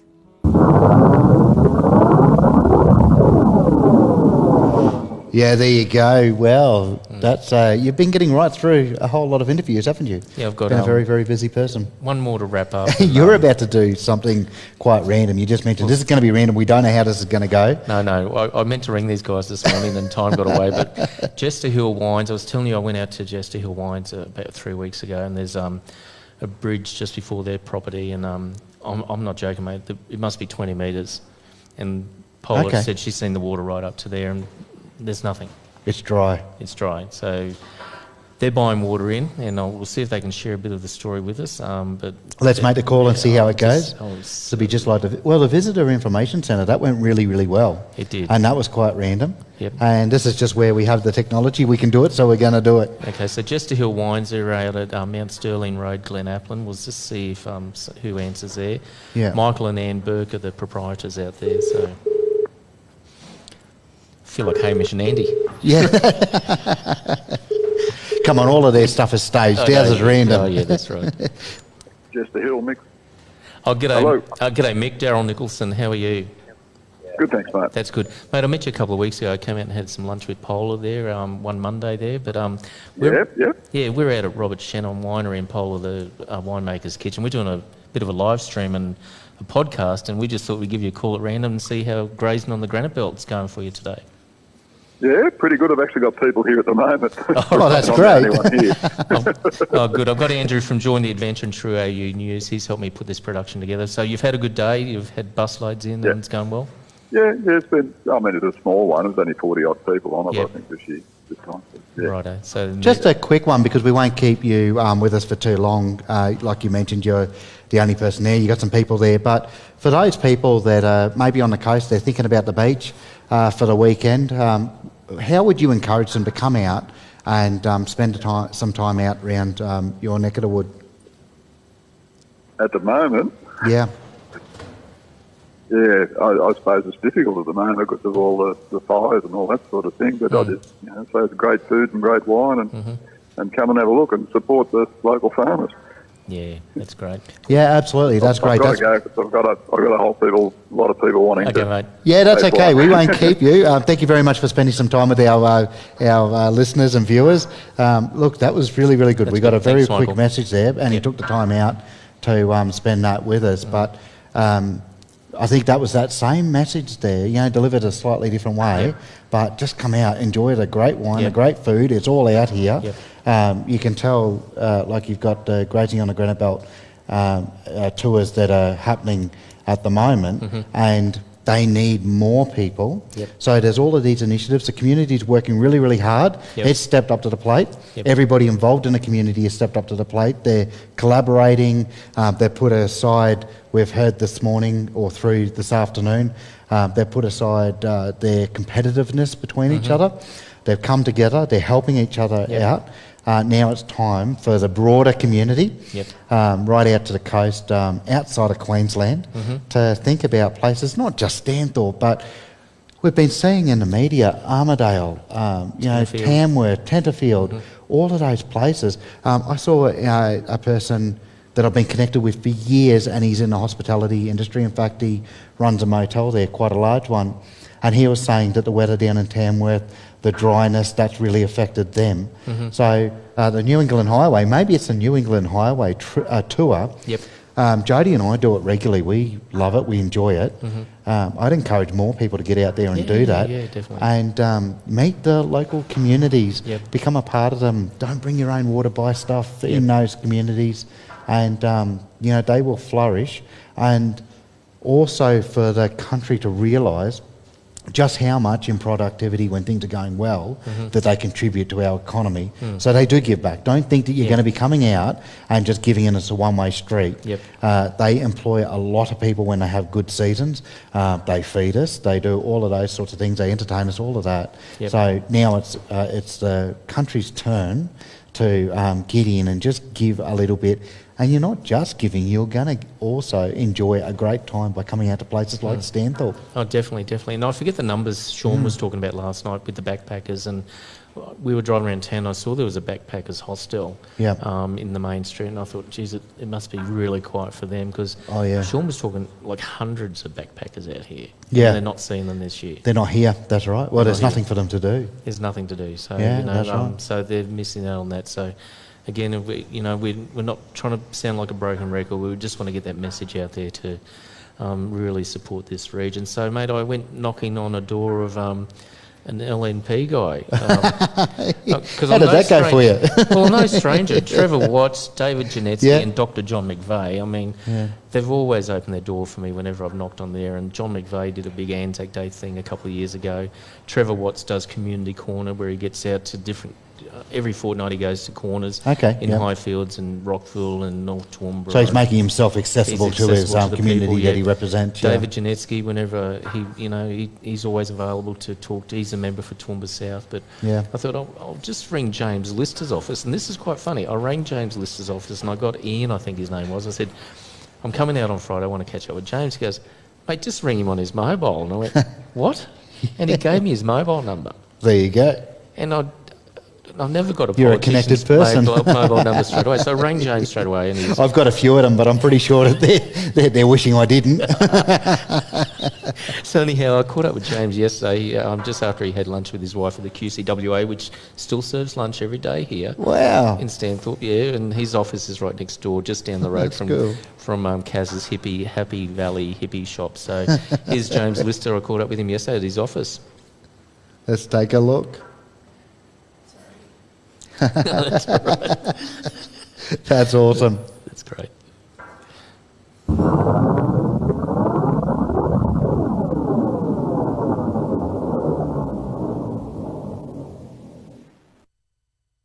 Welcome back to the show, and part of the live stream from Robert Shannon Winery and Paola's Kitchen. I'm just taking a little break off the stage, but I recorded this Friday, and at the office of James Lister. How are you, James? G'day, Darryl. Good to see you, mate. Yeah, you too. Look, thanks for coming on the show. And I know you've got a really busy schedule. You're in Brisbane yesterday when I rang you, was that right? Yeah, I do have to get down to Brisbane every now and then, and I always look forward to getting over the top of Cunningham's Gap and being back in Southern Downs. Yeah, okay. So this seat was originally Lawrence Springborg, so you've been in the seat for 2 years. So what were you doing before politics? Well, Lawrence was the member here for 28 years, of course. Yeah. So, and before politics, I was an Air Force officer. So, I lived all over the place, and it's nice to settle down in one place and have a job here with my family. Yeah. Well, I was ex-military. My dad was military, and every 12 months you get the marching orders, and we finally called Toowoomba home in 1978. Why Stanthorpe? Well, look, my parents have got a property here at Stanthorpe. My sister's a local paramedic, and we love it. This has been home in the absence of a solid continuing home all around the country. I mean, I've been in Canberra, Melbourne, and Brisbane, all over the place. So, great environment, great community. Yeah, it is, and I've got out and met a few locals today, and we're playing that stream, some of those interviews on the stream today. So, mate, 8, 9, 10 weeks ago, I can't remember, I was out here, I was doing some footage. I was down at the Tourist Information Centre, and I was saying there was a very high fire danger. I'd met a couple of the councillors were here at the markets in the mall there, and I said, just be careful, there's a high fire danger. And lo and behold, 4 o'clock that afternoon, the fire started, and it's changed the scope of business in this region at the moment, because the media are doing a good job, but the belief is there's water coming out and there's no water here, and people are cancelling bookings and that sort of thing. Stanthorpe's open for business. Absolutely, Stanthorpe is open for business. I'm glad you made that point, Darryl, because whilst we are in drought, there is water here, and thanks to the state government and the council, water is being trucked to Stanthorpe, or shortly will be, before the water runs out. So there will be water here. So do come up to the Granite Belt, have a great time up here. If it's hot and humid down in Brisbane, it'll be cool and lovely and dry up here. So I encourage everyone, come up, see what we've got. We've got great environment, great wineries, great accommodation, great attractions. Gureween National Park is just fantastic. Yep, and it's interesting, the aspect I was coming out here about 8-10 years ago. It was so lush and green. This is your opportunity now, once in 150 years, to see the country a little bit different, and then when it does rain, it'll be back to green again. So that's true, actually. Yeah, look, if you want to see a dry Stanthorpe, it doesn't happen that often, then definitely come up. But you know, it's not just the environment; it's the people. It's a really unique offering here on the Granite Belt, and elsewhere throughout, you know, Southern Downs, because this electorate encompasses Warwick and Goondiwindi and all the towns in between, and there's a lot to offer in Southern Downs. Exactly. So Brisbane people, Gold Coast, Sunshine Coast, Toowoomba, just please jump in the car and come out. Do your Christmas shopping here. I do a campaign in Toowoomba, support local, think local, buy local, and I just say if you're in the majors, just think about what you're buying. If you can buy seafood locally instead of from the majors, do that from the local fishmonger, the local butcher, and the same. If you can buy your Christmas presents out here, that'd be great. Oh, look, that'd be fantastic. You know, it's because of the drought. Obviously, we've had a reduction in production, so there aren't as many people, you know, picking and packing fruit and vegetables. That's about 5,000 or 6,000 fewer pay packets this year. That's really tough for the small businesses in the main street. You know, the pizza shop, the IGA, the gift shop, the laundromat. So when people come here and spend a few bob, they're really making a difference, because that money multiplies through the town, and it helps support truly viable businesses who are just doing it tough because of this once-in-a-lifetime drought. Yeah, that's right. Yeah, so please jump in the car, support the local businesses out here. And I was talking to Nathan before from the Catering and Cleaning Supplies. Oh, yeah. He's very appreciative for this community, how they've supported him, and he said he wouldn't be in the situation without their support. So yeah, Nathan Collier is a great bloke. He's got a good business, and he knows everyone. He does. He does. So cool. Look, thanks for coming on the show today, James. Thanks a lot, Daryl. This has been part of our stream out at Robert Shannon's Winery in Paola's Kitchen, and we'll come back to the stage, and we'll replay this interview on Stanthorpe-4380tv and Toowoomba 4350tv. They're more than just postcodes, they're all about community. Yeah, look at that. Well done, Daryl. You're definitely connecting with those out there and making sure that they've got a voice. And that's really what these platforms do, isn't it? It gives those people that may otherwise not have a voice, not that this particular individual wouldn't have a voice, but it's putting it out in different ways so that people can really understand what's going on in a community. Yeah, that's right, exactly. So he summed up some beautiful words there at the end, and I think he resonated with what I was saying, you know, and he's appreciative, and you know, he just wants to see people come back to his hometown, and there's another campaign, mate. Come back home for Christmas. Come back home. Come back home and support the area you grew up in. I mean, I grew up in Toowoomba and I couldn't wait to get out, and I was like Dr. John McVeigh, couldn't wait to get out, left Toowoomba and couldn't wait to get back, and I'm sure there'd be some people thinking, wondering about Stanthorpe and what's going on. So come back home for Christmas and support your local community. Mate, pick this up today at High Street Motor Inn, the Granite Belt magazine. Yeah, right. For October and November 2019. Just flicking through, there's some interesting stuff. Look at this, our wine discovery journey. Times may be tough, but the Granite Belt people are tougher. Yeah, so, and that's really what we've picked up. We've sensed through today, hasn't it? Through the interviews that you've done, the conversations that we've had, the random phone calls that we've made, and every one of those phone calls has been answered, and that's really been shared, that the resilience of the community and the way that it's really come together and become one. Yeah, so amazing. So, look, there's stuff going on there. Mate, we've been nearly going 3 hours. What do you? Yeah. Do you want to keep going, or do you want to do we sort of wrap up and pack up? I think it's time to thank a bunch of people. High Street Motel for us, definitely. They've put us up, and they really demonstrated just how great they are. They're really down on their occupancies, as are other motels in the Stanthorpe region. So definitely get out here and you know, ring them directly. Don't worry about any of those apps. Just ring them directly. They'll do you a great deal. Mention us. Absolutely. And they want to see you out here. They'll be of the best hospitality that you can ever experience, that's for sure. So they're on 46811533. They're at number 1 High Street. You won't miss them on the way in. Robert Shannon Winery, you got an appreciation today of how dry it is, and as I was saying, Robert's in a lucky situation. He said he's still got plenty of water. To Paola the Winemaker's kitchen and smashing that bottle of champagne. The burgers that we had earlier. The top of that champagne. The sparkling, sorry, you got to call it sparkling. Sparkling, and it tasted sensational. That was really good. Catherine, the band, the two girls, Catherine. That's the highlight for me. I think that they're, you know, I'm sure that they're absolutely great teachers, but I'd like to hear them perform more as a duet. I just think that they're really, really great together. Great sound. They interact with each other really well. They interacted with us really well. That was good. But yeah, very thankful that they got involved. I'd also like to thank Jodie that got onto production with a whole lot of last second things thrown on her, and everything's gone so well today. And you know, like when you look at this, if it was one of the commercial or even like the ABC, but one of the big broadcasters, they would have probably brought teams of hundreds in. We've really done it as far as production goes. It's been the three of us, that's it. And we've done everything, including mix for a band, and we've mixed for local as well as for the live stream and all of that sort of stuff. I know there's a couple of little bits and pieces that we will definitely learn from and improve on. This has been the first one of this configuration for us. So I think, like, as a team, you know, when we connected in relation to the Carnival of Flowers up in Toowoomba. Carnival was good. And looking forward to doing that again next year. But we just seem to keep building on this sort of stuff, and I think the main thing is that we really enjoy being a part of, not just a part of the community, but being able to help and support and enable the community to have a voice. Definitely. So, and mate, probably one of the things I've taken away is the Granite Belt water relief, and I'm going to wrap up with the last clip.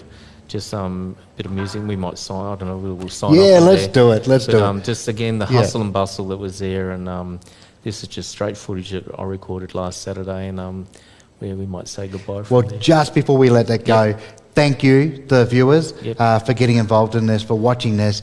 And I think, you know, as much as, I've finished mine. Jodie's finished hers as well. But not only thank you for watching this, but call to action. Share it. Come out, check it out, share this, and share. what we've had produced today, so that you can really let other people know where the state of play that's out and around Stanthorpe. And for us, it's bye for now.